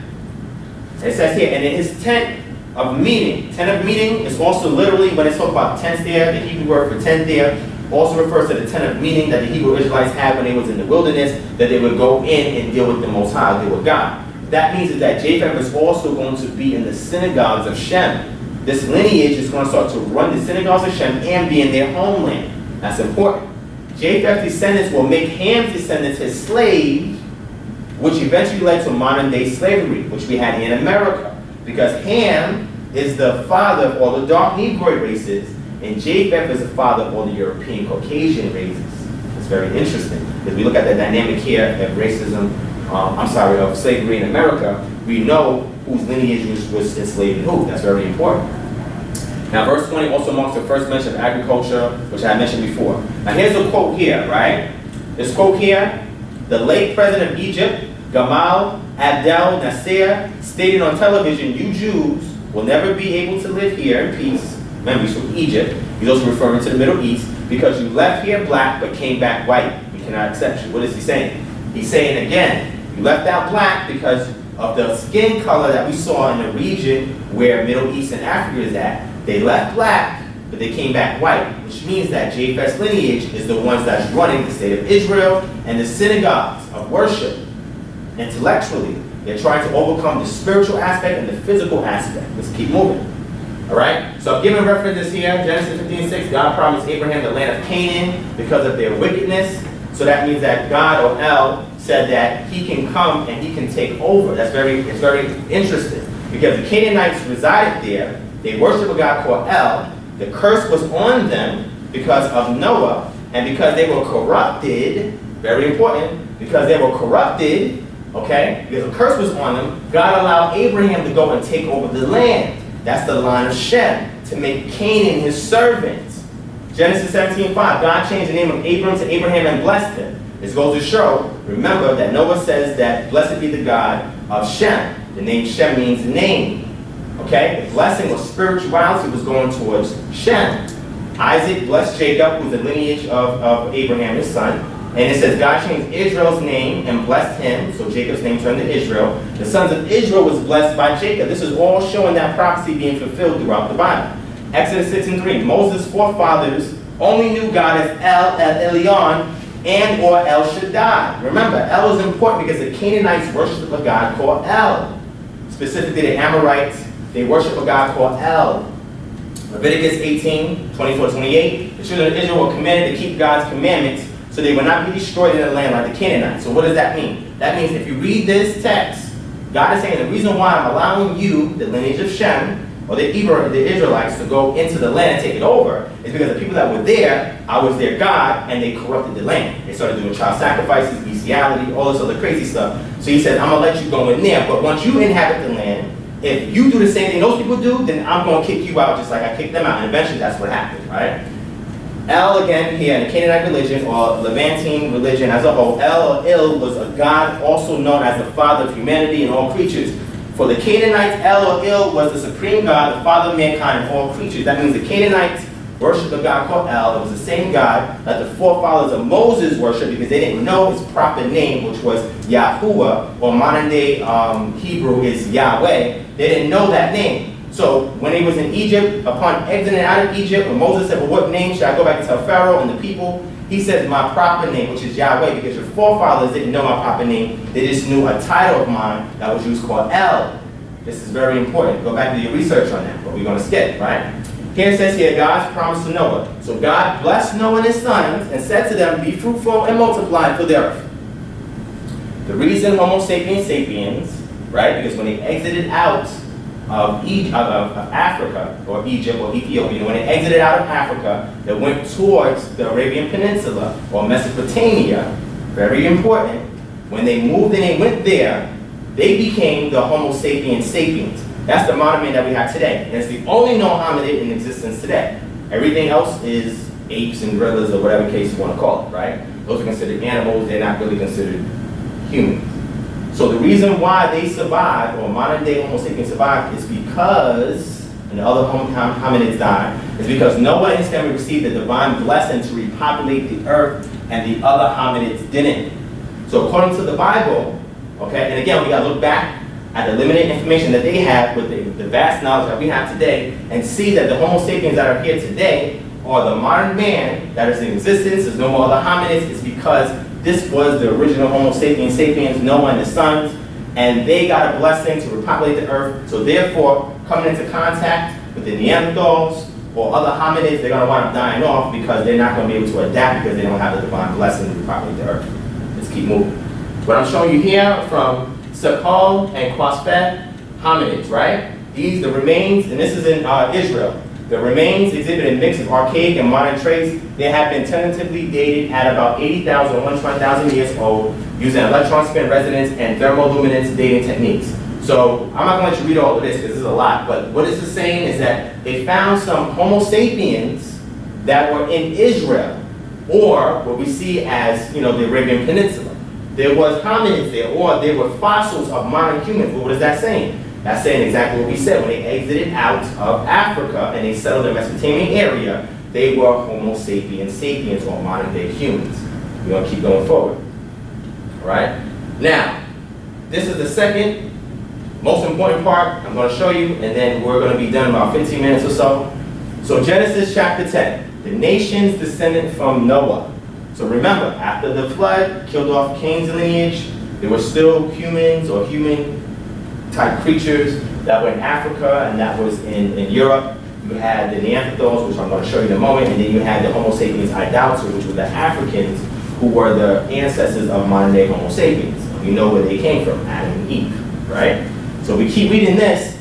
After the Mesopotamia, the flood happened, after the blessing and the cursings that Noah gave to his sons, now their lineage, Shem, Ham, and Japheth, their lineage sprouted all these different peoples. And they went about and repopulated the earth. there was a remigration back into Africa, and that's the lineage of Ham. There was a migration towards the north and towards the east, which is Asia and Europe, okay? Mind you, there's still original people there from Adam and Eve that developed in that area. But remember, when I showed you as far as the skin color, when I showed you as far as the UV index, that wasn't really a great place to live as opposed to Africa, okay? Africa was much richer, more foliage, your UV there, and it's good for health, and we're gonna get into that. But I want you to note here the sons of Japheth. Look here. The sons of Japheth were Gomer, Magog, Madai, Javan, Tubal, Meshech, and Tyrus. The sons of Gomer, which was one of Japheth's sons, were Ashkenaz. Ashkenaz means German in Hebrew. That's important because when you look up the Ashkenazi Jews, you'll see what lineage they came from. Okay, let's keep reading. Rephath and Togarmah, right? The sons of Javan were Elish, Tarshish, Kittim, and Dodani. From these, the coastland peoples of the Gentiles. Gentiles. This is a Hebrew writing that's talking about Gentiles. They're referring to the coastland people of the Gentiles were separated into their land, everyone according to his tongue, according to the families, and to their nations. They considered people from the line of Japheth Gentiles. That's important. The sons of Ham were Cush, Mizraim, Put, and Canaan. The sons of Cush were Seba, Havilah. Remember Havilah? That's a location in Africa where the garden was, because one of the rivers flowed there. That's important. It's from the line of Ham, and they settled mostly in Africa.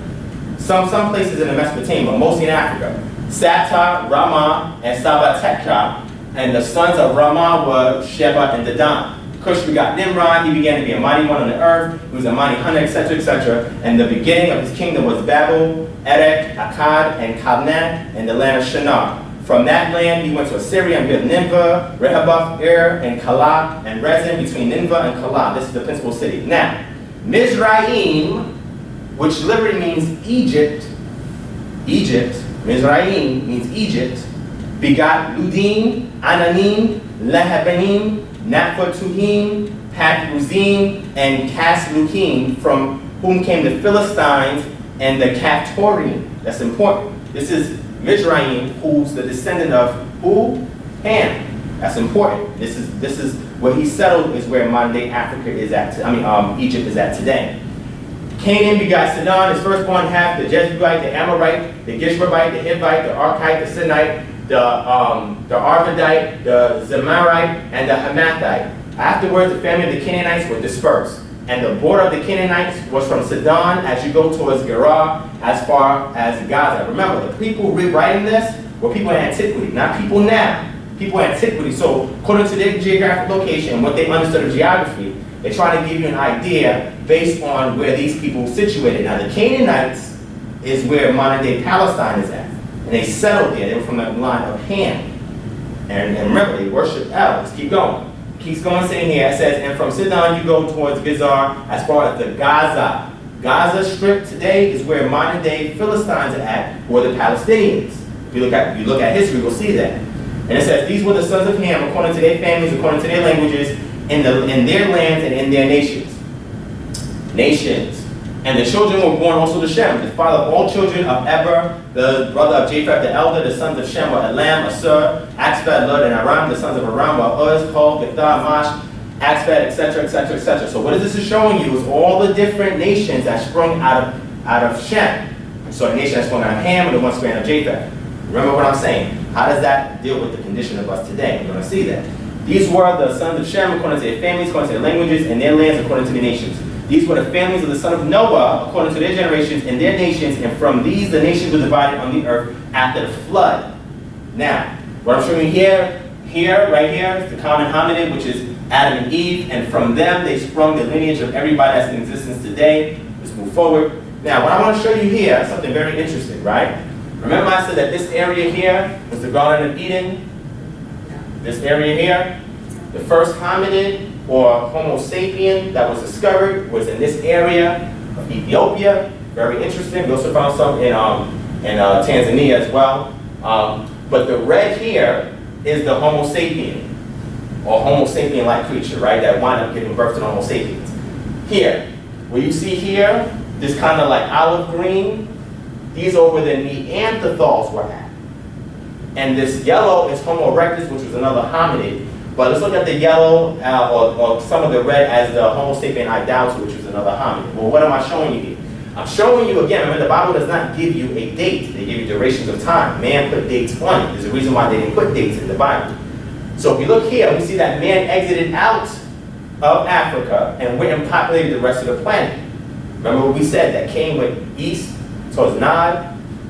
Who followed him? Noah followed him. There was a flood in this area, and then from this area, the rest of the earth is populated. I'm going to show you there was a re-migration back into Africa. That's the lineage of Ham. Then it was a migration towards the north in Europe where Homo sapien met the Neanderthal. And remember, the Neanderthal is the lineage of the other sons and daughters that Adam and Eve had. Just like the other Homo sapiens idaltu in Africa was another one of the sons and daughters, or the lineage of the sons and daughters that Adam and Eve had. But they did not have the divine blessing. That's why those hominids did not survive.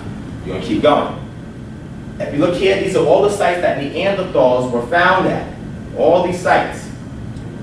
All these sites, right? And we see that some Homo sapiens went and interacted with the Neanderthals. Neanderthals are believed to be a subspecies of Homo sapiens. And Homo sapiens sapiens is a subspecies that we are today. Then you have the Homo sapiens idaltu, which was in Africa. Keep going. It's the reason why I'm showing you this. This is a hypothetical Neanderthal range, meaning that they say that the Neanderthals was pretty much roaming in this area. It's the reason why I'm using these terms. We're going to see. Most of them were not really much so in this area. There was a few fossils found here, but most of the sites that I showed you is mostly in Europe because they left Africa and went to Europe. More than likely, they probably did it here by the Iberian Peninsula in Morocco. This is where the other sons and daughters of Adam and Eve, they went, dispersed and filled the rest of the earth. Now, remember I showed you this lineage, right? According to what the writers or the authors wrote about the nations. This is where the Neanderthals at, right? Mostly in Asia, mostly in Europe. These are the sites that they were found. Now, look to see whose lineage were in those areas. Red is Japheth. Yellow here is Ham. And blue is Shem. See the Neanderthals here? You see here? The sons of Japheth went and populated the areas of Asia and the areas of Europe where the Neanderthal was at. And if we look in the fossil record, we see that human beings were living side by side with Neanderthals. There's a reason why I'm telling you this. It's very interesting stuff. But look who was in Africa, the lineage of Ham, right? And remember, there was other archaic humans that were there, but these Homo sapiens re-migrated back into Africa, who were the modern day Homo sapiens that we know today, which is me and you, Homo sapiens sapiens, right? Now look, there's another map. This is the lineage of Ham, the lineage of Shem. The green is Ham, the yellow is Shem, but the red is all Japheth. Why am I showing you this? Japheth. These are all sites where the Neanderthals were at. And remember, when we look at the UV index map and the skin color, we notice that as you get further away from the equator, the UV index gets less, and to the point when you get up here to this northern area, remember I showed you there was an ice age that was existing up here too. Those are very harsh conditions. Here in Africa, remember, it's nothing but lush land, people were living good, they had good rivers, lakes, etc. You didn't have that same kind of topography here in Europe and Asia. Let's move forward. Now the map. This is all Ham, this is all Shem, this is all Japheth. Japheth is in the Isle of the Gentiles, which is Asia and Europe. It's the reason why I'm showing you this. Same thing here. Now, early back to Africa migration into the Horn of Africa by Jason A. Hodgson, Connie E. Mulligan. Okay, genetic studies have identified substantial non-African admixture in the Horn of Africa. In the most recent genomic studies, this non-African ancestry has been attributed to admixture with Middle Eastern populations during the last few thousand years. However, mitochondria and Y chromosome data are suggestive of early episodes of admixture. So what is this article saying? If you read the whole thing, it's a pretty decent article. It's a scientific article. What they're saying is that there were people that migrated out of Africa, went towards the Middle East, and there were people that migrated from the Middle East of African lineage and went back into Africa. Well, what is that saying? That means that when Cain and Noah left and went towards the Middle East, the lineage of Ham went back into Africa and repopulated Africa. Shem stayed in the Middle East, and Japheth went north towards Europe and towards Asia.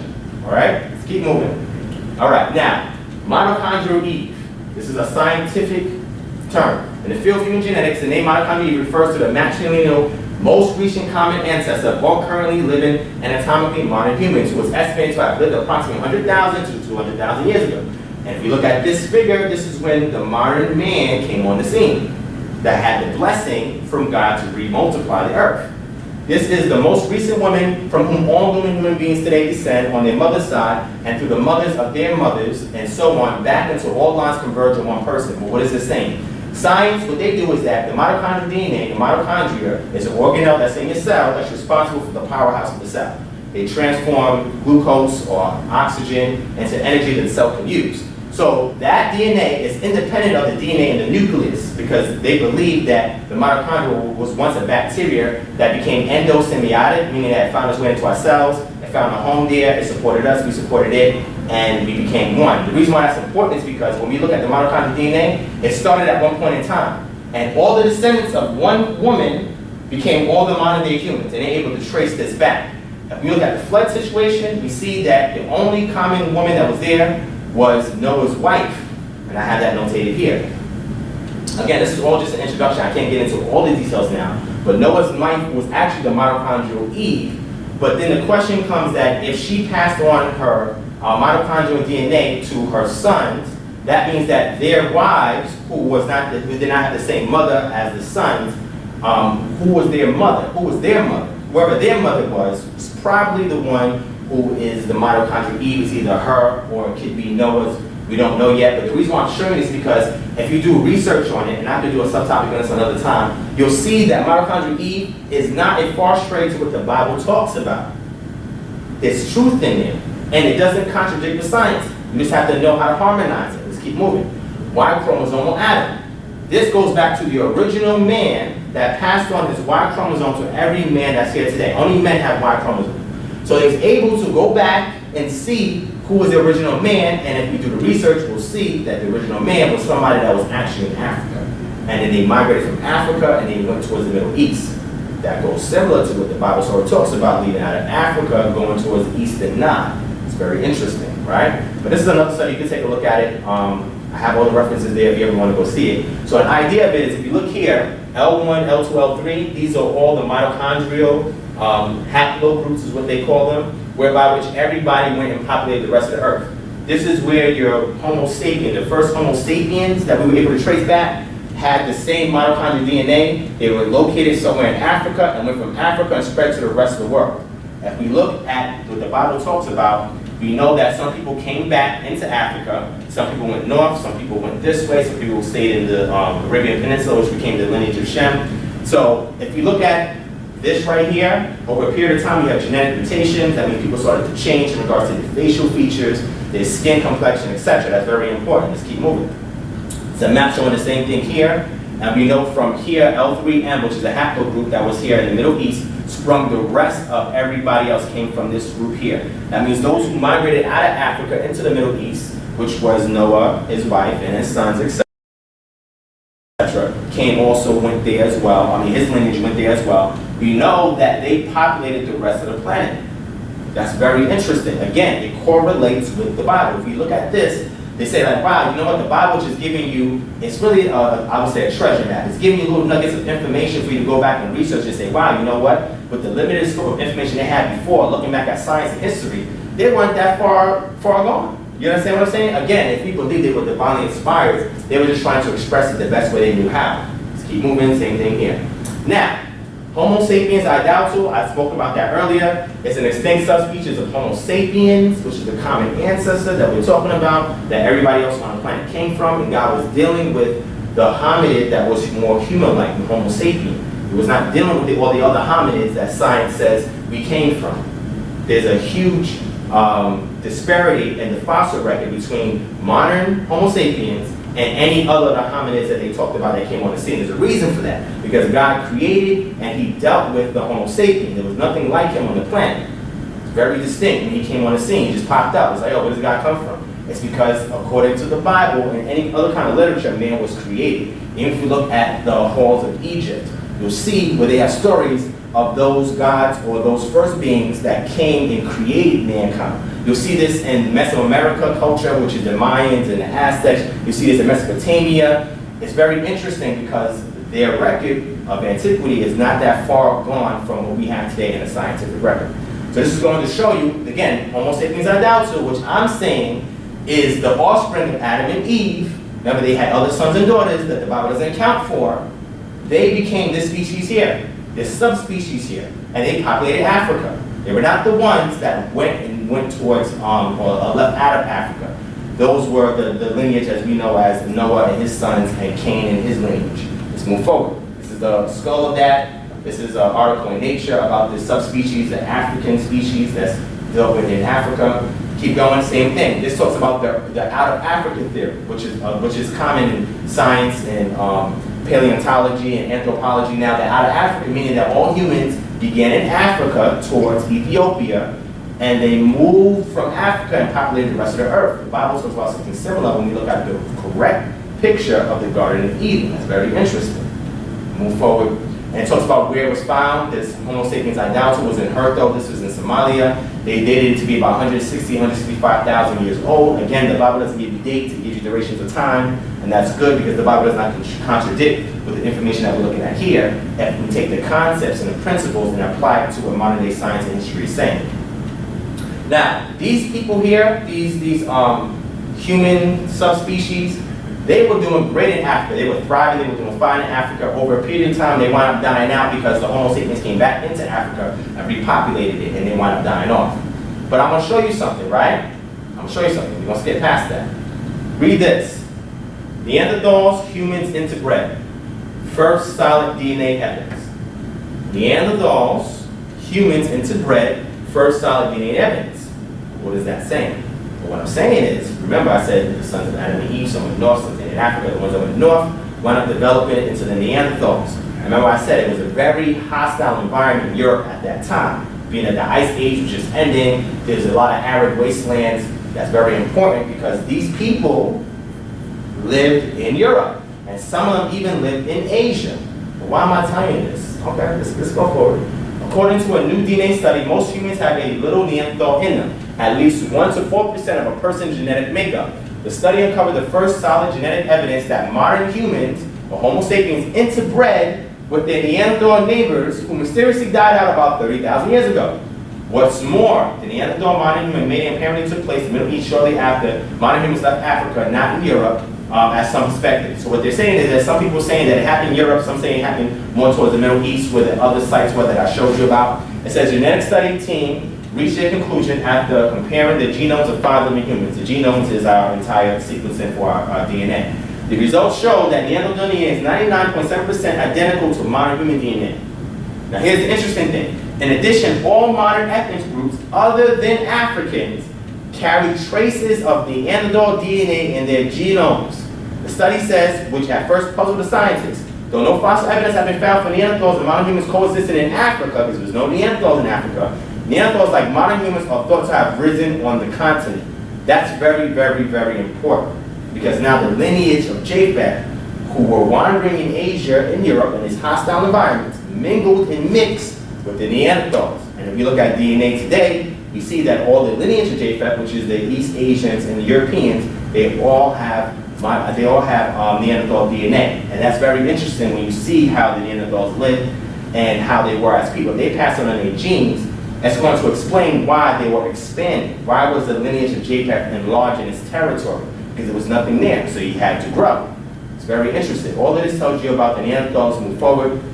Oh yeah, genetic evidence published in 2010 suggests that Neanderthals contributed to DNA anatomically modern humans, which is Homo sapiens sapien, probably through interbreeding between 80,000 and 20,000 years ago with the population of anatomically modern humans. According to the study, by the time that the population began dispersing across Eurasia, not the Middle East, not Africa. Africa is where Ham was at, Middle East was Shem. It says Neanderthal genes can constitute as much as 1 to 4% of his genome. Otzi the Iceman, Europe's oldest preserved mummy, and he's considered a Homo sapien, was found to possess an even higher percentage of Neanderthal ancestry. That means that after they mingled with the Neanderthals and lineage of Japheth, over a period of time, when it first happened, of course their offspring is going to have a greater instance of genes, but as they progress over time, they still maintain a percentage. And it says here, approximately 20% of the Neanderthal gene pool was present in broad sampling of non-African individuals. through each individual, though each individual genome was on average 2% Neanderthal. Right? This is the same thing. While we were closely related to Neanderthals, they were not a direct descendants. It says evidence from the fossil record and genetic data show that they are distinct species that developed as a side branch in our family tree. It goes to show here, they came about 300,000 years ago, interbreeding with modern humans. And it goes to report that study I just showed you. And if we keep going, it talks about their physical features, recognizably human, but distinctive facial features, stocky build, evolution adapting to cold, dry environments. So now you have the Neanderthals that are living there in Europe and Asia, and now you have the line of JFAP that are going for the modern day Homo sapiens that are mingling with them. It says here, it shows you their body shape, their brain size was larger than the average human brain size, 1,500 cubic centimeters. This is expected, as Neanderthals were generally heavier and more muscular than modern humans. People that live in cold climates also tend to have larger brains than those living in warm climates. Skull, so about the distinction of the skull, shape was low and brown. This goes to show why the features in Caucasians and Asians are much different than Africans. Not only because they came from a lineage of Africans and dispersed, but also because they mingled with another subspecies of Homo sapiens. So about their jaws and their teeth were robust, had a gap, etc. Their limbs and pelvis, limb bones were thick and had large joints. Shin bones and forms tended to be shorter than those of modern humans. These proportions are typical for people living in cold climates.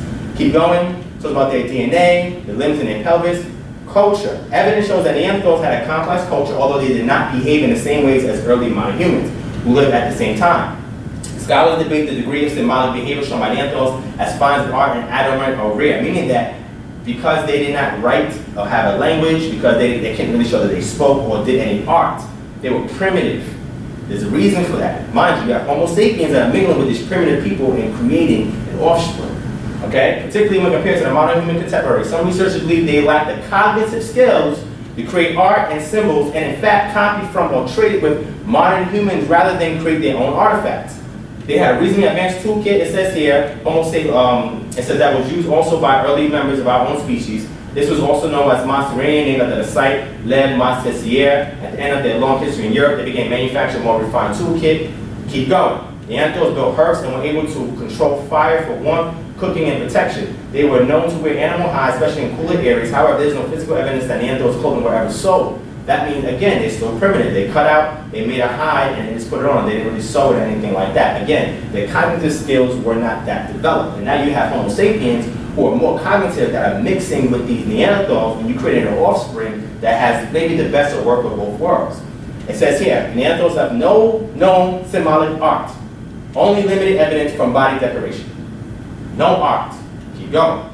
The dead were often buried, at least they buried the dead, although there's no conclusive evidence for any ritualistic behavior. Ritualistic behavior means you know concepts, you're considering the afterlife, all these other things are coming into play. They didn't have that.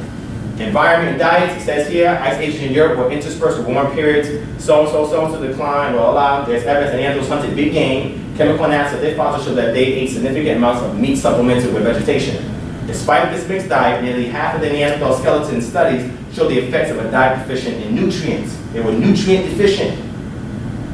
Researchers have long debated whether Neanderthals also included human meat in their diets. It's not always easy to determine if cut marks on human bones or due to cannibalism, some other practice, or even animality, but in recent years, new evidence emerged that suggests some Neanderthals may indeed have been cannibals on occasions. Now you have Homo sapiens that are interbreeding with these primitive people, and this is how they lived. That is going to affect your genes that you're passing on over a period of time. This is very interesting and very important.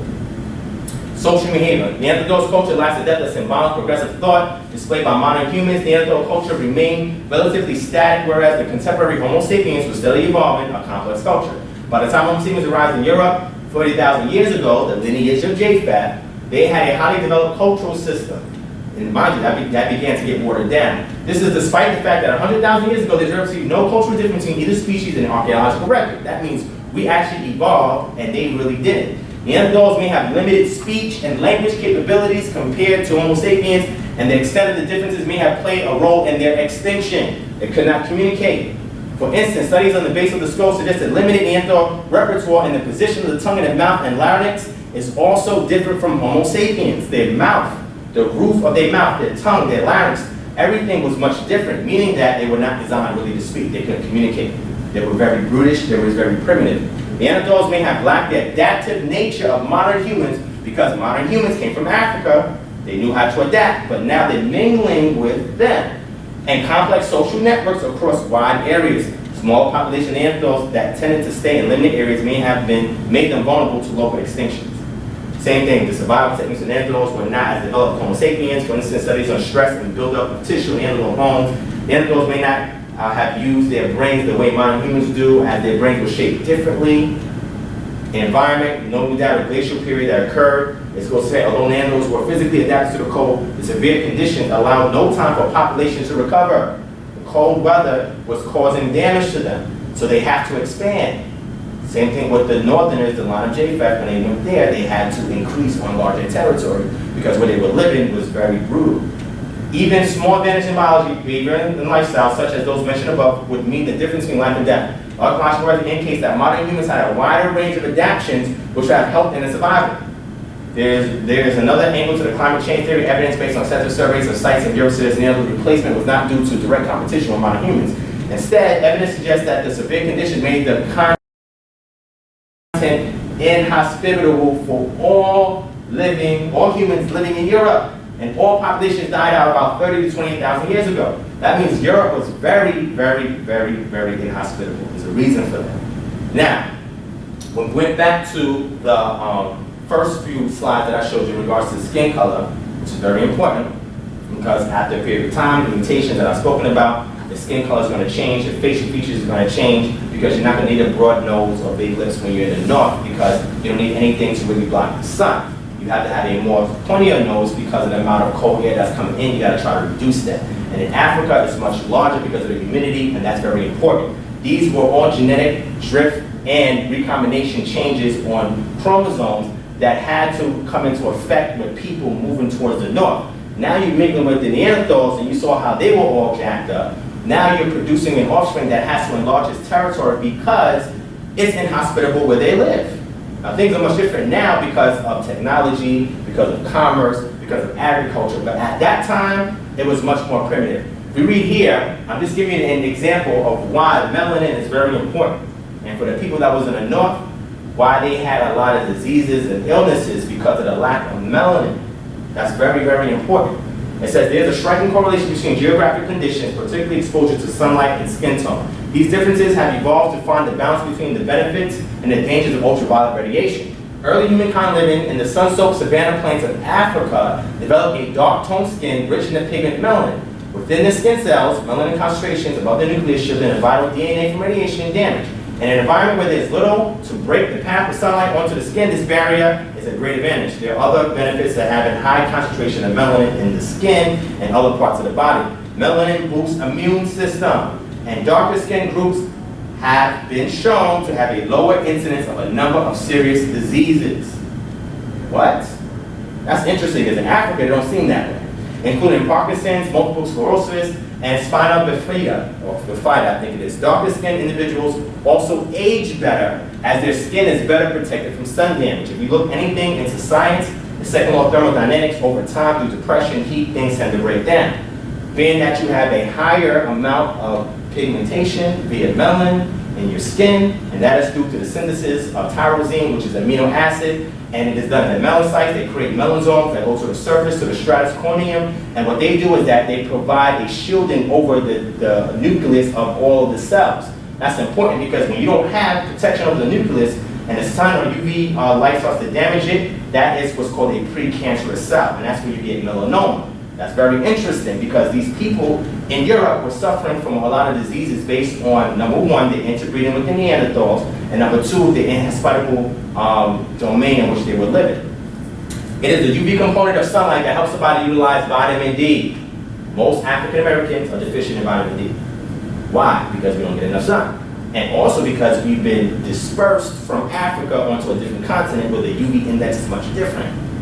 It says here, it says this vitamin helps promote bone growth.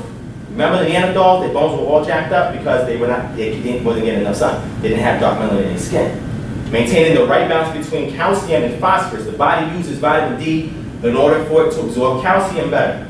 That's why when women get pregnant, they tend to be more darker than their counterparts because the skin is prepared itself to absorb more calcium.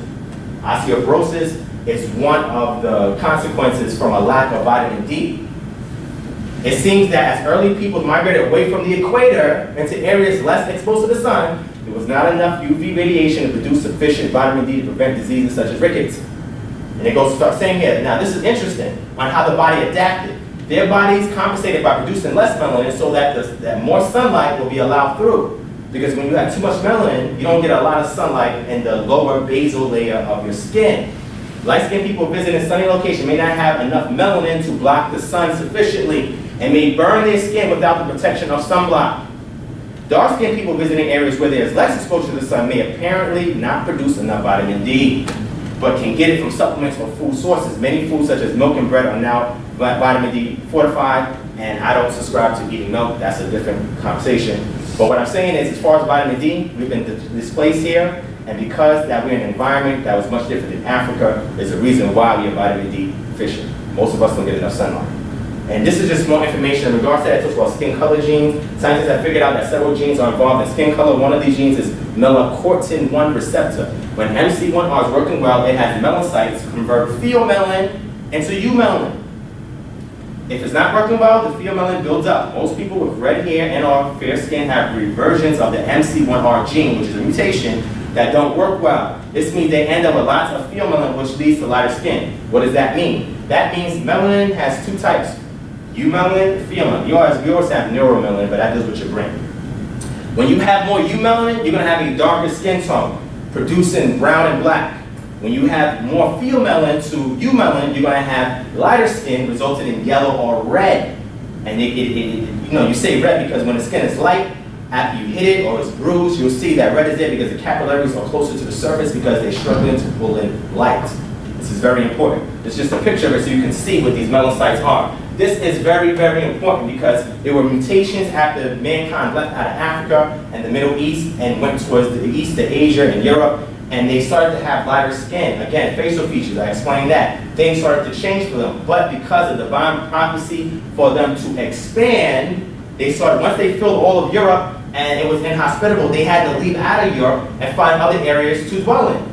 And of course, according to prophecy, it says that the lineage of Ham and the Canaanites will be Japheth and their lineage. Remember, Japheth and their lineage. Japheth is referring to the Caucasian and the East Asian. And this is very, very important that we look at this because this is not a racist piece. And race, again, means competition because we're not competing with anybody.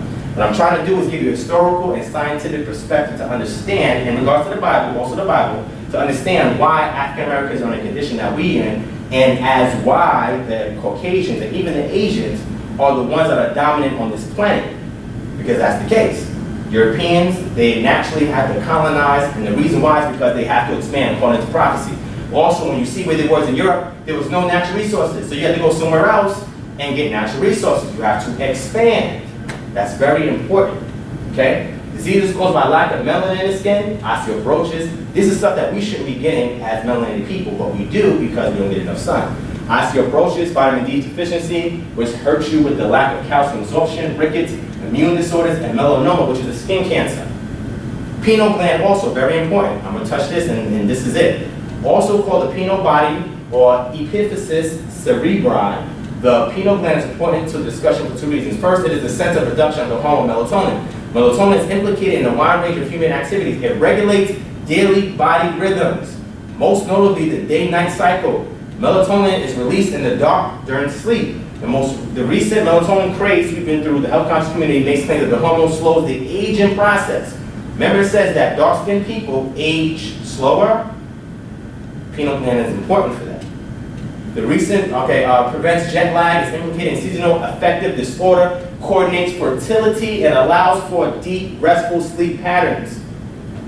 Melatonin is a very ancient hormone that is found throughout the animal kingdom. In reptiles, the pineal gland is close to the skin, needs no interaction to register, and birds even use that to navigate because of magnetism. That's how they know to go north, south, east, and west. Earth is made up of a magnet. It's very important. Melatonin has been shown to inhibit the growth of metastasis and of some tumors. That means that metastasis is when tumors grow in size, and when you have enough melatonin in your system, you don't have a lot of tumors. Remember, cancer is not natural for people with dark skin. It happens when you can take it out of your environment. It says, in experimental animals, and they therefore play a role in cancer inhibition. Removal of the pineal gland or reduction in melatonin output have been implicated in the increased incidence of breast cancer in laboratory animals. Patients who have breast cancer have lower levels of melatonin in their blood. That comes from the pineal gland. Where's the pineal gland? It's a small pea-sized gland that sits right in the middle or in the back of where your brain is at. And what it does is that it registers light, takes light in from the sun to regulate your day-night cycle, and it processes it in the back. But what happens when you're in an environment where you don't get a lot of sun? You're going to see that. The anti-cancer role of melatonin in humans is not established, but in a study involving blind women, melatonin production was found to be higher at all times. This finding was associated with the finding that breast cancer in this study was correspondingly lower for these blind women. Environmental stress affects pineal function, impacting overall body alertness, temperature levels, and hormone operations. Stresses that affect pineal function include unusual light and dark rhythms, radiation, magnetic fields, nutritional imbalances, temperature swings, high altitude, because once you start going towards Asia, there's a lot of mountainous areas there. Once you start going to Europe, there's a lot of mountainous areas there. And they were living in these areas. One notable place is the Caucasus Mountains, where we get the term Caucasian from. Those are the people that dwelt there and want to repopulate a lot of where Germany is and Russia, etc. Now, why am I showing you this? I'm showing you this so you can understand that these people were under a lot of stress in their environment in Europe and in Asia. These were hostile places. And they were living there with all of these different stresses on them. So that's going to cause them to want to expand and find other resources or other methods of survival to live, because they need to preserve themselves because of where they're from and all the changes in their DNA. Now, this is also about the disorder of the pineal gland associated with depression, peptic ulcers, and sexual dysfunction. Diseases caused by calcified, because over time, your pineal gland gets calcified and it starts to shrivel up. This is why, a lot of people who are senior citizens, they don't really sleep too well. Or shrinkage of the pineal gland, which happens when you're in an environment without a lot of sun, has a lot of cloud cover. This is all the things that they were facing. These are the Europeans and the East Asians that came from the lineage of Japheth. Depression, sexual dysfunction, peptic ulcers, hypertension, epilepsy, Paget's disease, insomnia, and breast cancer. These people had all these issues. That's why, and I'm not going to spoil the next lecture when I do it, but I'm going to touch on it. But that's why when the Europeans came over into Africa and the Europeans came over into Native America, they brought diseases with them. And now we see why. Those people had more melanin in their skin, and therefore they had a less inclination to be disease prone. But then when you have people like them who bring this into those environments and affect the indigenous people, that's what tends to happen. They start to get viruses, and they start to be vitamin D deficient because you take them into slavery, etc. Now, this last piece, Cro-Magnon, this is just a common name that has been used to describe the first early modern humans, early Homo sapiens of the European Upper Paleolithic. Current scientific literature prefers the term European early modern humans. These are Homo sapiens and Homo sapiens sapiens that left from the Middle East, out of Africa, went towards Europe, and the ones that were living side by side with the Neanderthals. So I'm going to skip through all of this because it goes to show about their lives anatomically modern, straight-limbed, and tall compared to the contemporaries Neanderthals, who they were living side by side with. They differ from modern-day humans in having a more robust physique and a slightly larger cranial capacity because of their location in Europe. Cro-Magnon vocal apparatus was like that of present-day humans, and they could probably speak, so they had language, right? This is going to show some art. And also they had art. They drew pictures, cave paintings, because most of them lived in caves. And eventually they started building architecture, but it was later on. For the most part, they lived in caves and in huts. That's very important to know. We'll talk about their culture, about the tools that they used, the diet that they had. Archery had not been invented. They would have been nomadic or semi-nomadic, following the annual migration of their prey, and also ate plant materials. That means they were nomadic peoples. The first human beings there that came from the Middle East and went to Europe. And they were side by side with the Neanderthals, and we see that they mingled with them and they interbred with them. These early humans used manganese and iron oxides to paint pictures and may have created one early lunar calendar around 1,500 years ago.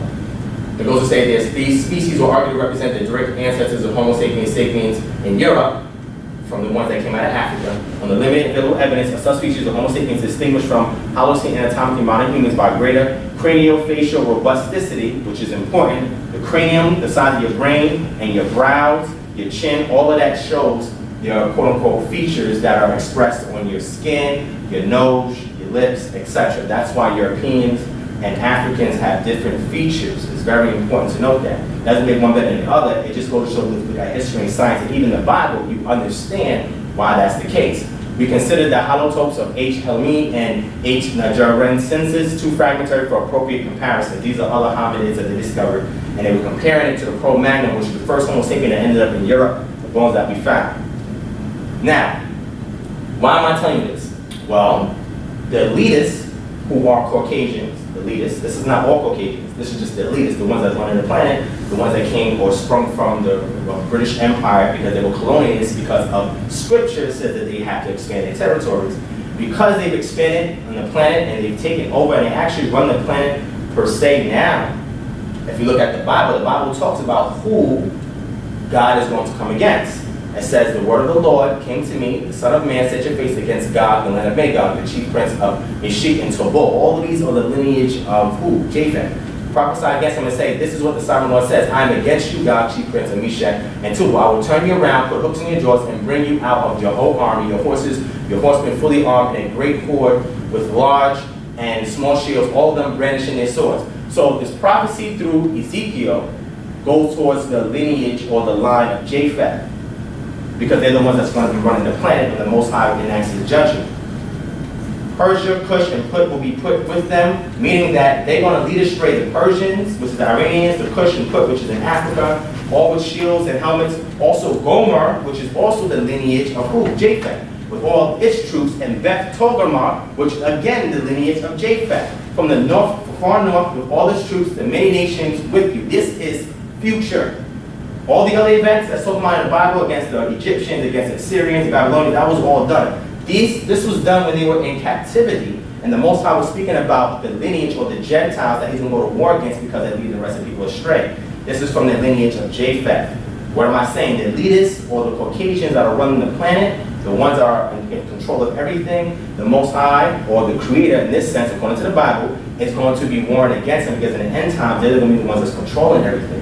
It says again here, Son of Man, prophesy against God and say, this is what the sovereign Lord says, I'm against you, God, chief prince of Meshech and Tubal. I will turn you around, drag you along, I will bring you forth before north and send you against the mountains of Israel. Then I will strike your bow from your left hand and make your arrows drop from your right hand. On the mountains of Israel you will form, you and all your troops and the nations with you. I will give you as food to all kinds of carrion birds and to the wild animals.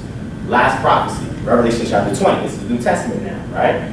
When 1,000 years are over, Satan, that just means Satanos in the Greek, which means an adversary, will be released from his prison and will go out to deceive the nations in the four corners of the earth, Gog and Magog, and to gather them for battle. So Satan, whatever you want to classify him as, okay, is going to gather Gog and Magog, which is the lineage of Japheth, who's going to be running everything, and gather them for battle. And the number, they are like the sand on the seashore. They march across the breadth of the earth and surround the camp of God's people, the city he loves. The fire then came down from heaven and devoured them. This is the final prophecy, which is going to be the following event that's going to happen on earth. And it's going to be initiated by the lineage of Gog and Magog. They're going to be with the adversary, and that lineage is going to be the ones that's going to go against the Most High and his people, which we're going to see in later slides. Not right now, but later slides, we're going to see that those people were the lineage of Ham and the lineage of Shem. Japheth is supposed to enlarge into Shem and Ham's lineage. It's supposed to take over, supposed to control everything. And we read the book of Revelation, it talks about the merchant system. Who's running that? Gog and Magog, the lineage of Japheth. They're running the merchant system. If you look now, remember, we read earlier there was a split about 50,000, 30,000 years ago between the modern day Caucasians and the Asians. Right? If we got the money system now, the yen is doing really good. And that's not for no reason. Asians at the same time make up most of the world's population. That is not by chance because they have to enlarge their territory according to divine scripture. So with that being said, that's the end of this slideshow. So this presentation is over. So I thank everybody for coming out to watch this. Again, does the Bible provide insight on the condition of blacks in America? Again, I'm your host, Divine Prospect. This was also a Kingdom Harbinger Ministries presentation in partnership with House of Konciousness and House of Konciousness Atlanta. I thank everybody for coming out. I'm going to leave this time open. If anybody has any questions, they can ask any questions. I'm just going to put this to sleep. If anybody has any questions about what was discussed or questions in general, I'll be sure to take your questions. But I just want to sum it up saying this.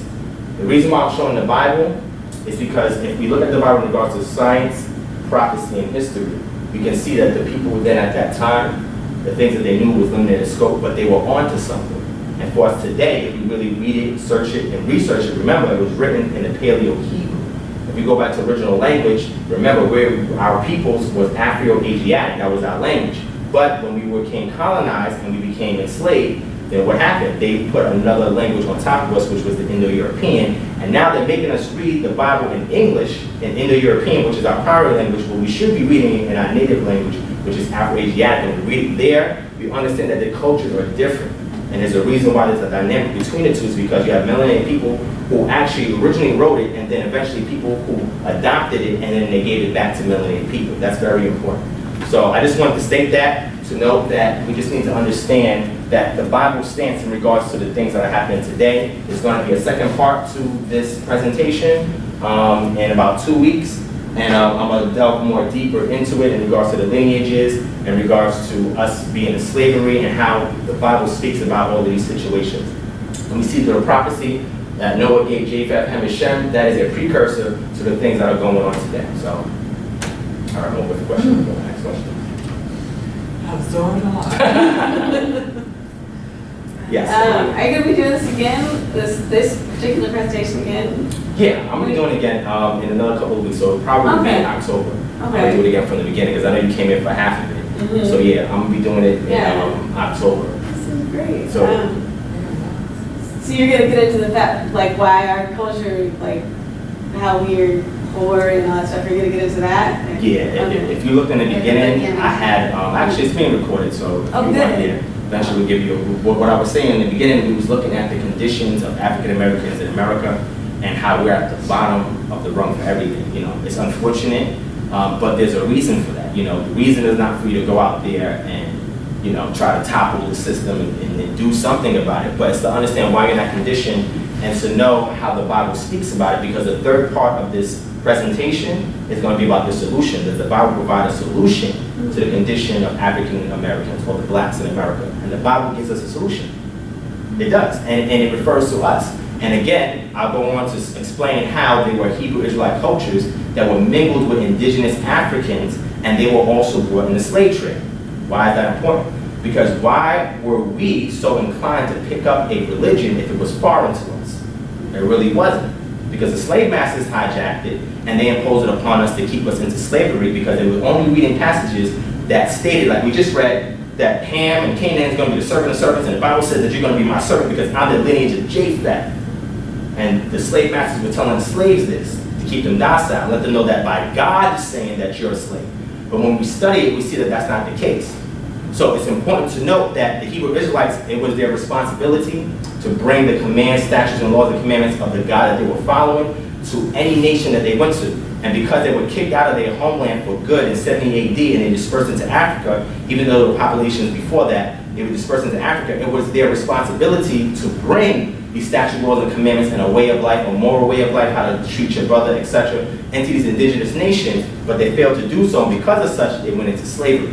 And if you look at Deuteronomy chapter 28, it actually touches on that. That's very important. And again, the second lecture will deal with that.